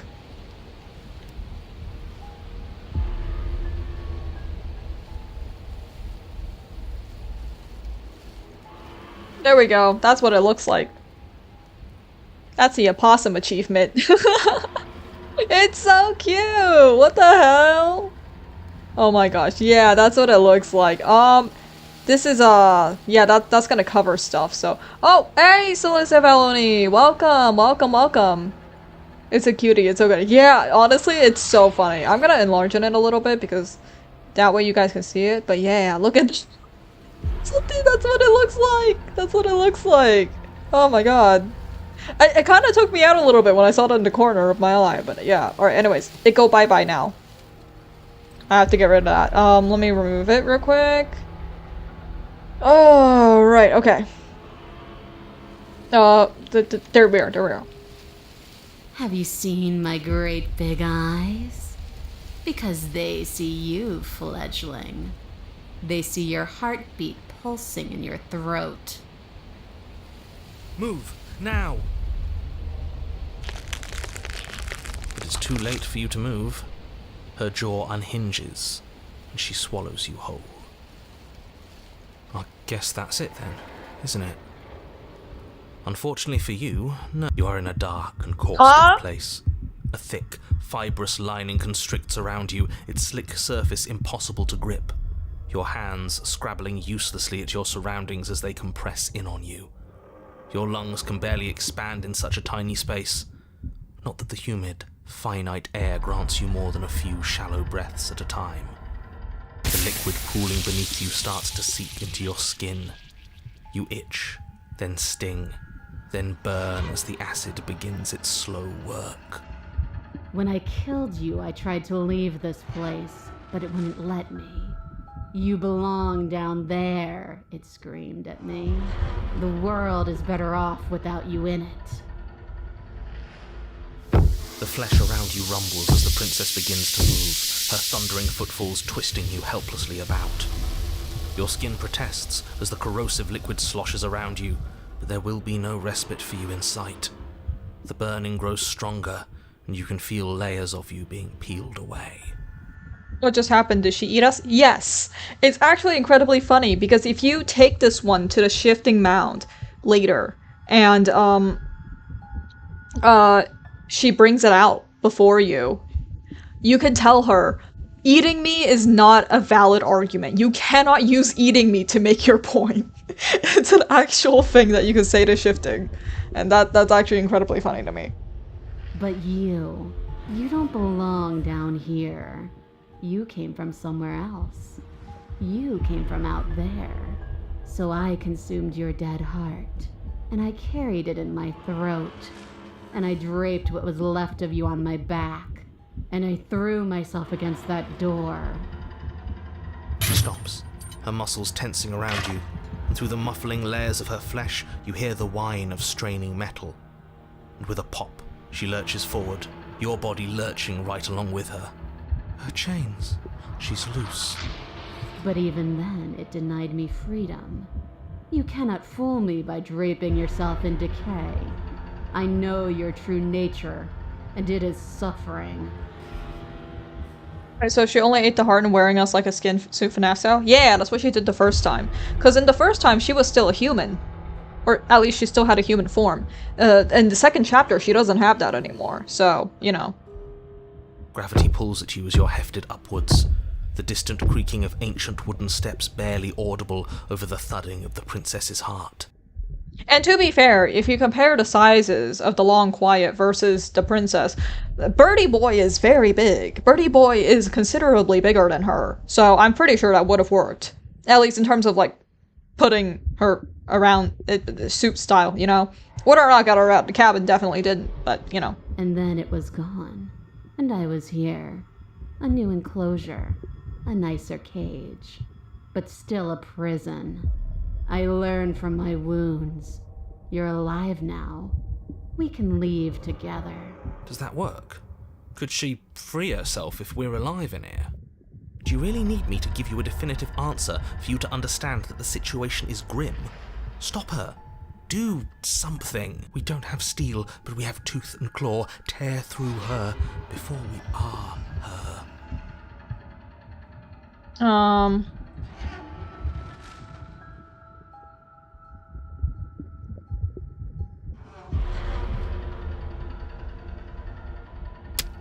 Like the cornered animal you are, you tear against the thick membranes of her stomach with every part of you that can be made sharp. Nails, claws, teeth, hands, feet. I can feel you tearing through me, but are you swift enough for it to matter? Your body is violently jostled, the disruption causing burning skin to slop from raw muscle, and you hear what you can only assume is the princess pulling against the door to the cabin. The cage is still locked.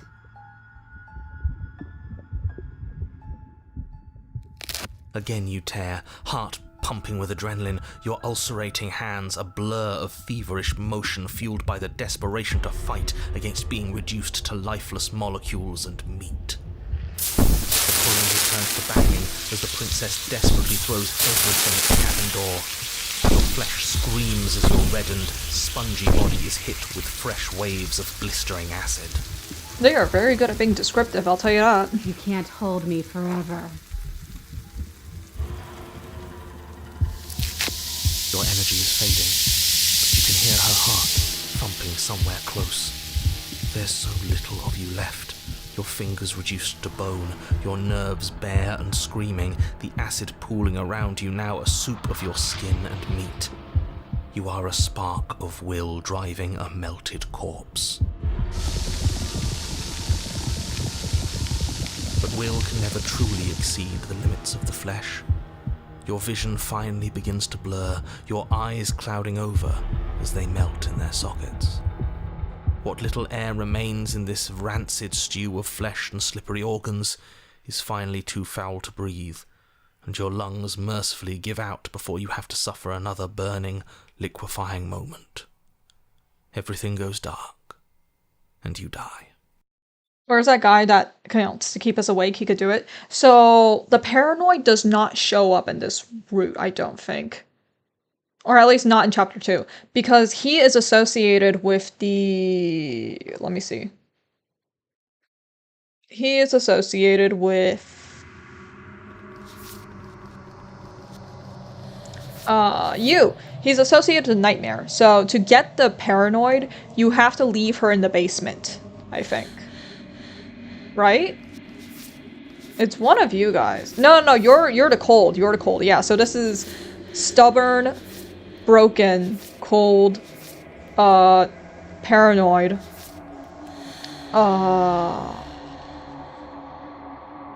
Cheated, hunted, opportunist, contrarian,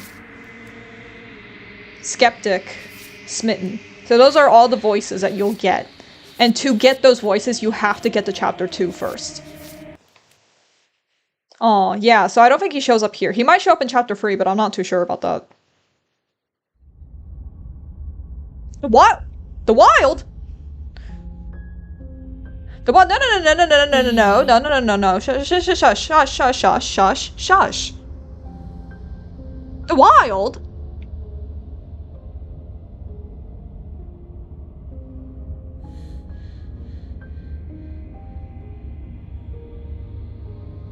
Go back to this. No. I wanted the den, brother.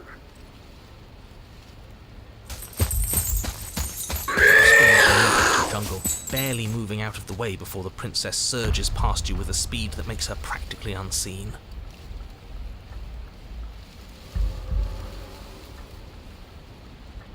What do you want? Don't ask her what she wants. Just go back for the blade upstairs and slay her. I want to swallow you whole, and I will get what I want. You have no exit, you have no hope, you live and die by my whims and my whims alone. She's just a Oh my princess. Don't overthink it. Is that all the advice you have? We don't even know what she looks like. Some specifics would be very helpful. She's clearly not. Why? Why do you want to kill me? Why does anything kill anything else? She needs to. I didn't say I wanted to kill you. It sounds like she wants to do something even worse. What she wants only matters if she wins, and you're not going to let that happen. A tickling sensation rises at the base of your neck. Flee. We can't keep doing this. Stay alive. You're at her slowest. Or maybe she's a little faster. You avoid her slavering jaws, but she manages to graze you, her titanic momentum skinning you along your side. It's like being sideswiped by sandpaper. How is she that fast? Oh, jeez. Oh, man, okay. You're bleeding now. You instinctively touch your side, testing her claim. It's wet and stings from the gentle touch of your fingertips. That's a description. Yeah, Jesus Christ. Bro, this game gets real scary sometimes. Costly mistake. We can't make it again. We will make it again unless something changes. We have to break the pattern. We need more time. She's cutting off our escape. Our game is nearing its end. Okay, fine. Why do you want to eat me? I don't question who I am or what I want. I simply do. To act is always better than to react. To do is always better than to watch. I can't believe I'm saying this, but you do well to listen to her. Less standing around asking questions, more doing exactly as I say. She's more tense this time. She means this next blow to be the last. The mere thought of moving again makes your bloodied side ache. We're exhausted. We're bleeding. We're still alive. We owe it to ourselves to move. Again. Once again, you narrowly avoid the full force of the impact, and once again you are too slow to come away unscathed. You're starting to get tired. You're making mistakes. This isn't working. We have to do something. We have to figure out a plan. Don't plan ahead. Act on the now. All that matters is that we stay alive. We're trying, but we can't keep this up much longer. We have to. We keep up or we die. You're getting slow. She seizes the opportunity, lunging once again from the darkness, fangs bared and claws flashing. She attacks over and over and over, and each time she leaves with a little piece of you. Too tired to think, but we have to think. We have to move. It's too late. Before you get the chance to react, it's over. She makes her last foray from the dark corners of the room, unhinging her dripping maw, her eyes fierce and full of hunger. Jesus, did the voice actress do that? Holy shit. You do your best to dive out of the way, and you partially succeed. Well, I tried. Partially? Literally partially. I assume she got a part of me out of that. Yes. The princess fails to swallow you whole. She only swallows your lower body. That's just as bad. That's worse, even. It's death either way. At least this will be a faster end. You look down to see that the dirt between you is strewn with your intestines, trailing all the way up and disappearing behind her blood-stained teeth. Your legs are nowhere to be seen. You start to go into shock. The princess, bloody saliva dripping from her lips, idly gnaws on what's left of you as you rapidly fade away. I didn't mean to do that. I still need to devour you. And it doesn't count if you're dead. Well, we're not dead, we're... But you don't have time to protest her premature observation of your death, because everything goes dark, and you die. Well, it's premature by only by a couple seconds, really. You're on a path in the That didn't work. We're going in with a plan this time. We're not getting stuck in another loop, just acting on instinct. We're stuck in a big enough loop as it is. Instinct was keeping us alive, until it wasn't. So what are we supposed to do? Oh, Skeptic. Yeah, Skeptic. It's been a while since I've seen him. I kind of miss him. Great. So you've been here before. That doesn't bode well. You're not supposed to have been here before. This is supposed to be one and done. So you know more than you're letting on. Yeah, what he said. Of course I do, but believe me, it's in your best interests. The more you know about the princess, the more difficult your task will be. And why is that? Having me explain why would defeat the whole purpose. There are simply some things I'm not allowed to tell you. It's a hard rule. And whose rule is it? Who's telling you to boss us around? We've died twice already, and if you want us to stay alive this time, it's in your best interests to give us an edge. It's my rule, and this conversation is over.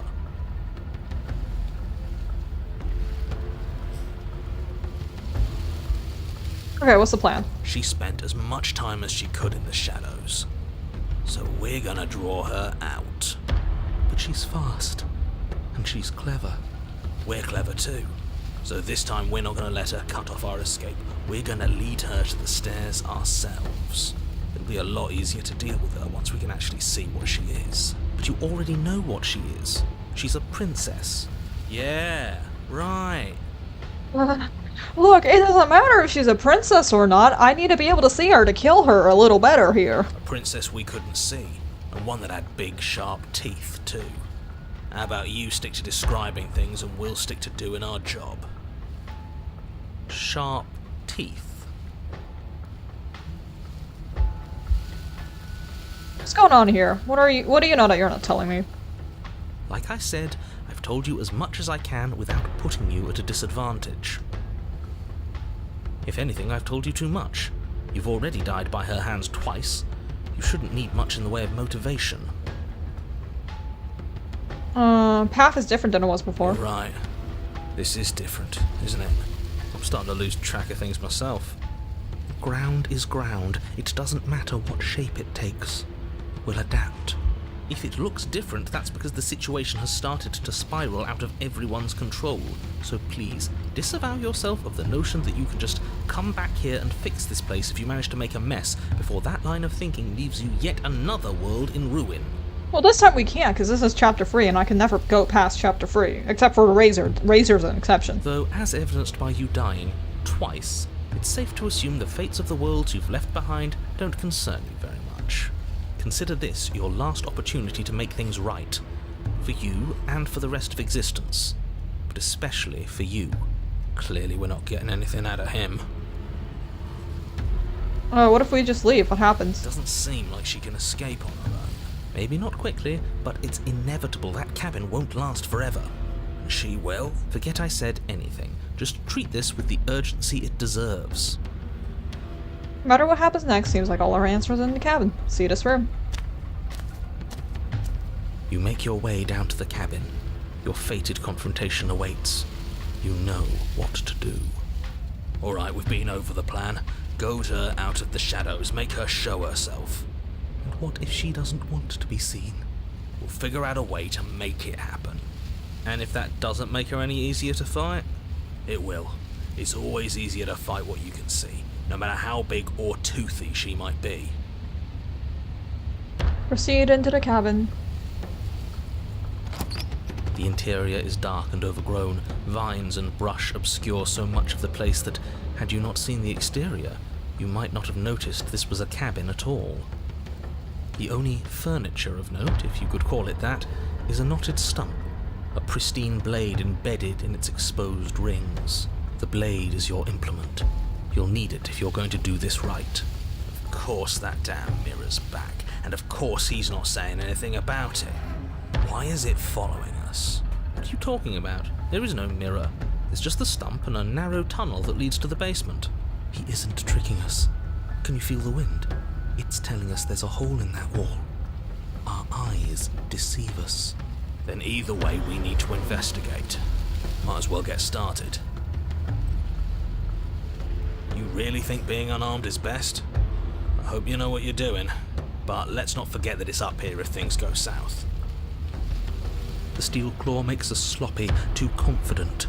We'll be faster without it.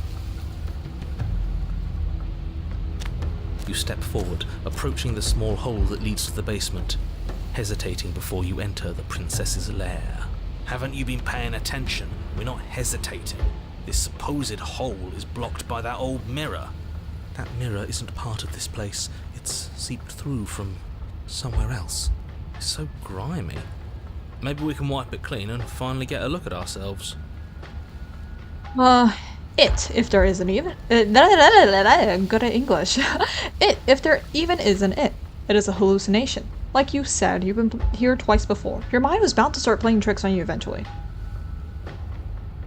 You reach forward and wave your hand over the open hole leading to the basement.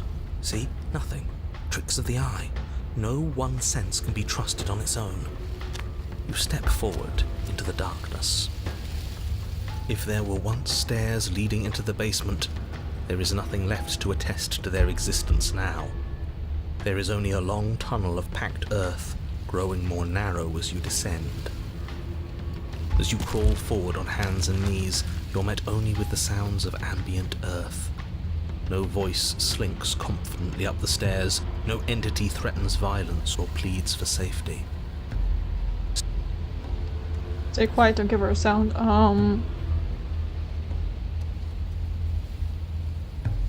We haven't finished business. The princess leaves your remark unanswered.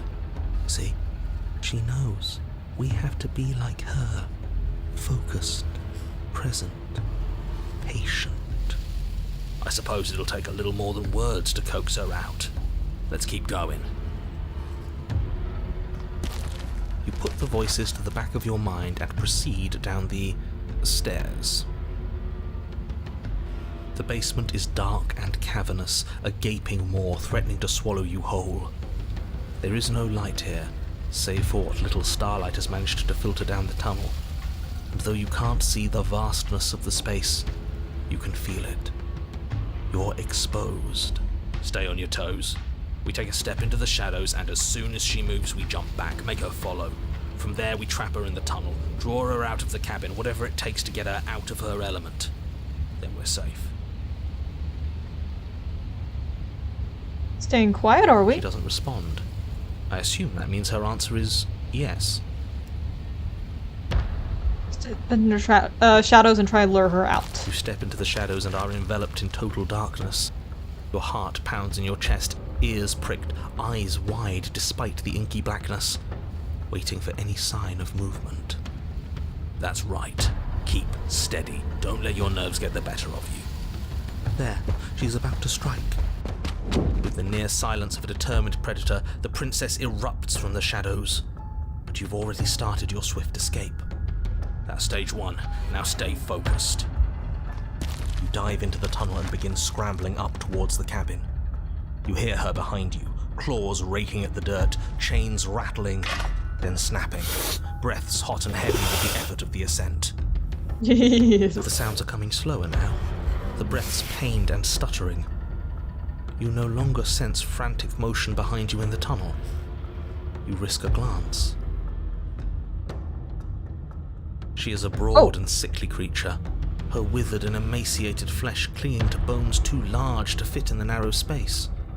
She managed to squirm her way into the tunnel in pursuit, but now she's stuck, incapable of either moving towards you or returning to the open darkness of the basement below. So that's what she's become. She wasn't like this when we started. Was she? No, she wasn't. Looking at her makes me feel sad. Yeah, now that we can see her, she doesn't feel like much of a threat at all. She paws futilely at the air between you, but her shoulders are pinned in the narrow confines of the opening. She has no hope of reaching you. When she realizes this, her arm goes limp, flopping to the dirt floor of the tunnel, and her eyes fall from yours, defeated. Her eyes look up at yours, wide, pleading.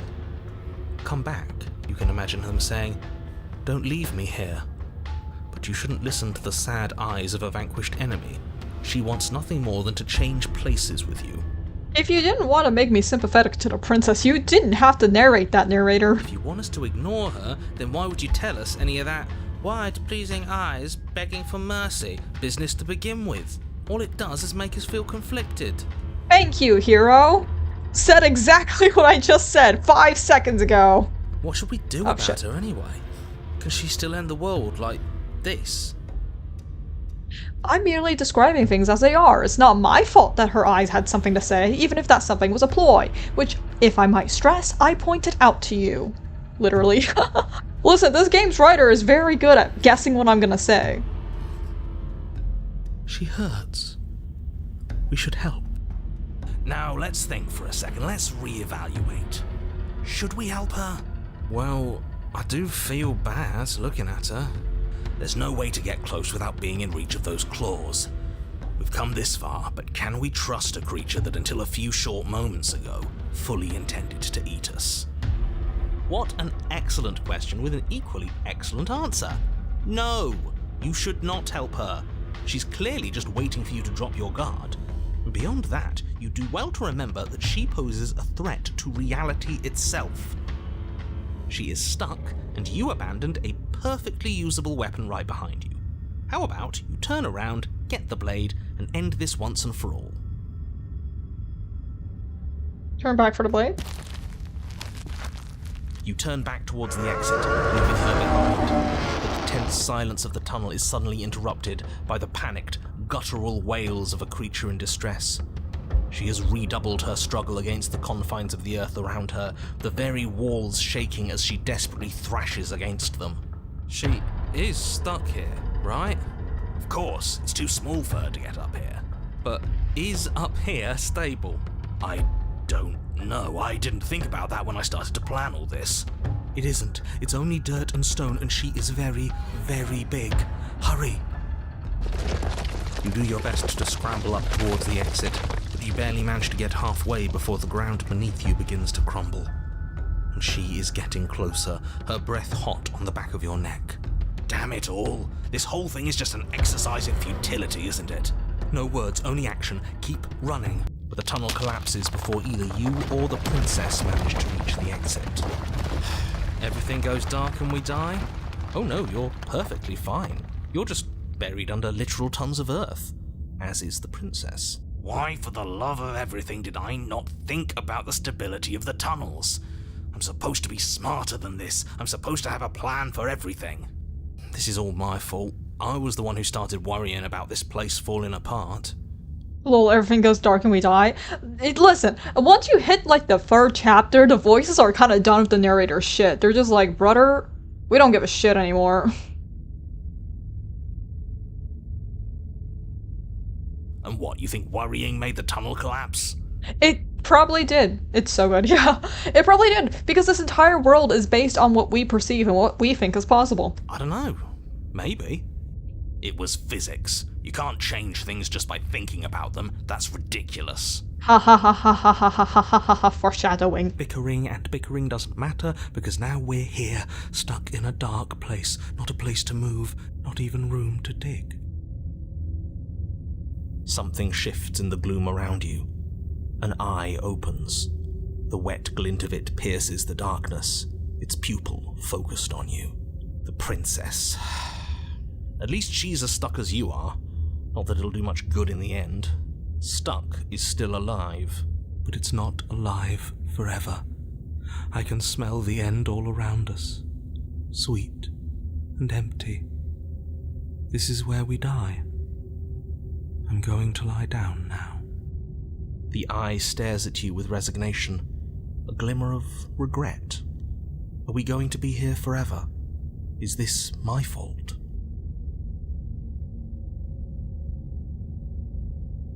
You have to give us something, just a little wiggle room. If we had wiggle room, he would have said we had wiggle room. He's right. There's nothing I can do here. I'm sorry. No more circles to run in. It's time to sleep. Struggle to free yourself. Good luck with that. You do your best to move your body, but try as you might, your earthen coffin doesn't budge in the slightest. This is pointless. Just give up already and die a miserable death with the rest of us. And then we'll start again and we'll do better. They're dying down here. How long is that gonna take? A while. You're stuck, not injured. I wonder what'll get us first. Suffocation. Thirst. We could always just let ourselves die. That doesn't sound like you. I thought you were all about survival. Only when survival is possible. There's nothing left for us here but suffering. Hate to break it to you, but you can't just decide to die. Death is something that happens to you. It's external. It's a consequence. You almost sound like you think we deserve this. We made a mistake. It's what's supposed to happen to us. It's the only way we can learn.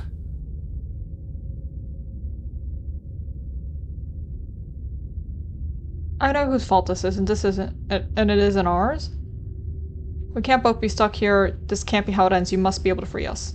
The princess's eye closes in concentration as she attempts, and fails, to move her body. I'm afraid you are both stuck. We all know where this is going, so get on with it. All right, I'll go into extra detail, just for you. Oh, I get a present? The weight of the world you have destroyed rests on your chest. It both crushes and cradles you, holding your lungs in a stasis where you can never take in quite enough breath for comfort. Your limbs ache, muscles screaming in their locked positions, one arm slowly growing numb as your blood struggles to reach it.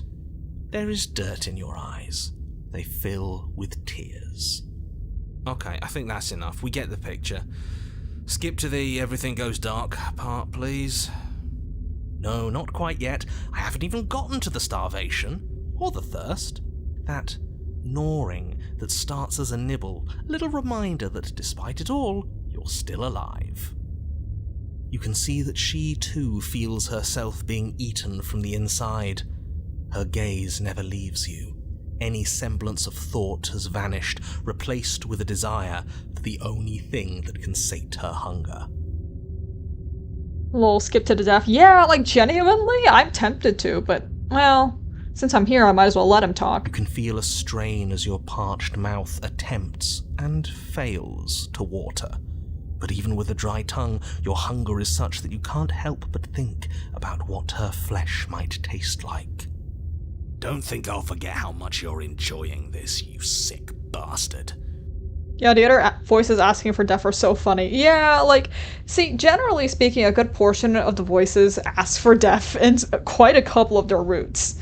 Like, the broken in most of his roots is like, you know, fuck it, we just give up here. And it's like, what? Hold on now, guys. Hold on. Don't worry, the end is close. Your mind grows cloudy as your blood slows, your chest trying to suck in enough oxygen to feed your starved muscles, your bruised ribs doing little more than bumping up against hard, packed dirt. You aren't even sure you have limbs anymore, and whether the vacant ache where they once were is just the memory of limbs. Any second, you might breathe in one last shallow earth. Well, are we almost done yet? Hi, Dot Mortimer. Welcome, welcome. Yeah, we got an eye. He's gone. Yep, he left us. And we're somewhere new. Is this what happens when we really die? Yes. Neither you nor the princess ever draw that final breath, because neither of you dies here. As the world around you unwinds, she places her head at your feet. I'm cold, say her eyes. I don't want to be cold.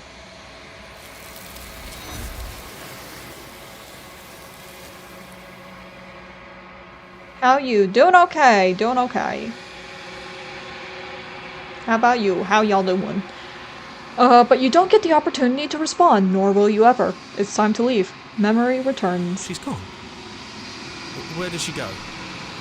Should we try and find her? Oh, there's that mirror again. Why is it here? Why now? Of course you're scared. No, I don't want that one. It's gonna be okay. Just trust me. We've been here before, and you always get scared. But it feels so bad. Like, looking into it right now is going to be the end of everything. This whole route was giving up her death. Yeah, this is... the Den Princess is the only one where I don't think you can actually kill her. That's the only route where you cannot outright kill her. I think. Don't quote me on that one, but that's one of the ones where it's like, you cannot kill her under any circumstance. That thing reeks of death. You're right. part of me wants the truth, but something stronger is holding me back. Fear. I'll see you on their side. It's gonna be okay. Okay. If you say so.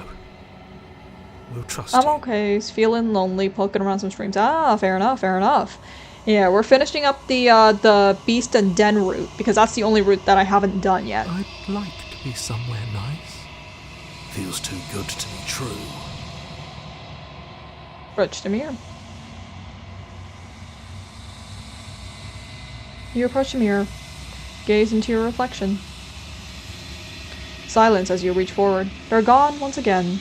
The mirror always makes them leave, but you need to see what's in it. You've unraveled. You find yourself in a long quiet once again. Proceed to the cabin. You are at the cabin. Approach her. There's a world beyond the endless walls of the long quiet. I am curious to see what it means for us to know it. Do you have thoughts in this vessel? This one is consumed by instinct, a dancer moving to the rhythm of the flesh. She will make for a ravenous heart. Ooh, sounds like you are going for full completion. That is a big task. It is. Let me take a look-see right now. Yeah, so I've gotten all the vessels, but I have not gotten all of these. Yeah, all of this. So it's gonna be a long while before I can get all the everythings, but that's okay. That's why I like playing this game when I just don't have like anything. I don't have like an idea on what to stream, so it's just like, okay, well, let's just pop them Slate Princess and try to get some endings or some cutscenes that we haven't gotten before. She wishes me to devour you, to make you a part of myself, but she is only a voice. Do not mourn her, for she is part of something greater. Yeah, the good thing about this game is that it lets you save. So in the future, I could go back to a couple of points where it's like I know there's something else I could get here. She like a Sphinxy Tor, yeah. She's got some cool beastie thing. I do like the design that they came up for the beast and the den. It's kind of cool. How many more vessels do I need to bring you? 1. Whatever you bring me next will be enough. And then gravity will pull the others back to me. I will be singular, a final multitude. Do you think there are people out there? It doesn't matter if there are. People are too small for us. You and I are the only things that interest me. Do you think that anything is real out there? Do you think that we are real? We are real.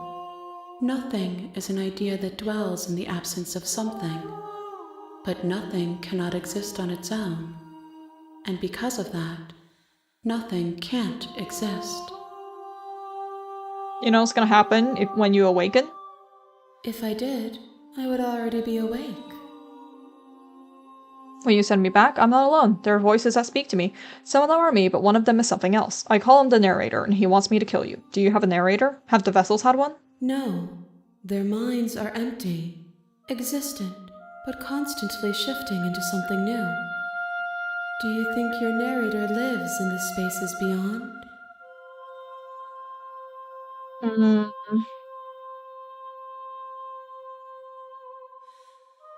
He does, but you're gonna keep that to yourself? I don't think I picked that one before. It's nice to be with someone whose thoughts I can never know as mine. Is this the last time? Is there anything I would like, you would like me to bring to you? These gifts are a conversation, and each one shows me the contours of your heart. The only thing I want to see is what you choose for me when the thread is fully drawn. Ready to go back. The next time I see you, each of us will finally know what we are. I will be here, waiting for you.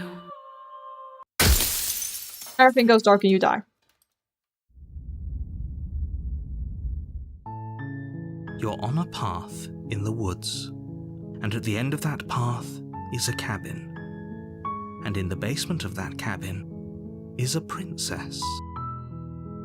Okay, well, actually, it is pretty late. I was hoping to just call it there. Oh, I might just do that. I'm gonna save. Oh, hi, Mr. Pineapple 33. Hi, you've come at a very interesting time because I am gonna do this. Here, we saved. I want to go here. Yes, I just saved, so I don't have any progress to lose.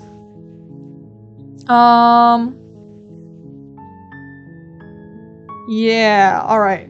I think I am probably gonna call it a night, because I am a little eepy. Well, have a good night. Always nice to see some Princess Slay enjoyment. It is a very fun game. I like this game quite a lot. Yeah, we got all the vessels, which is what I was hoping for. That's exactly what I was hoping to get.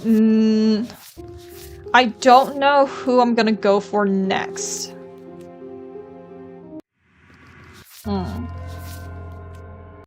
Yeah, so I'm gonna probably call it a night, just straight up. Yeah, alright, let me get the background music on, and then, I'm not streaming tomorrow, most likely, so if this is if you don't see me tomorrow, I will see you Friday. Yeah. Alright. Let's get that going. There we go. Alright, goodbye everyone, thanks for coming, I appreciate it.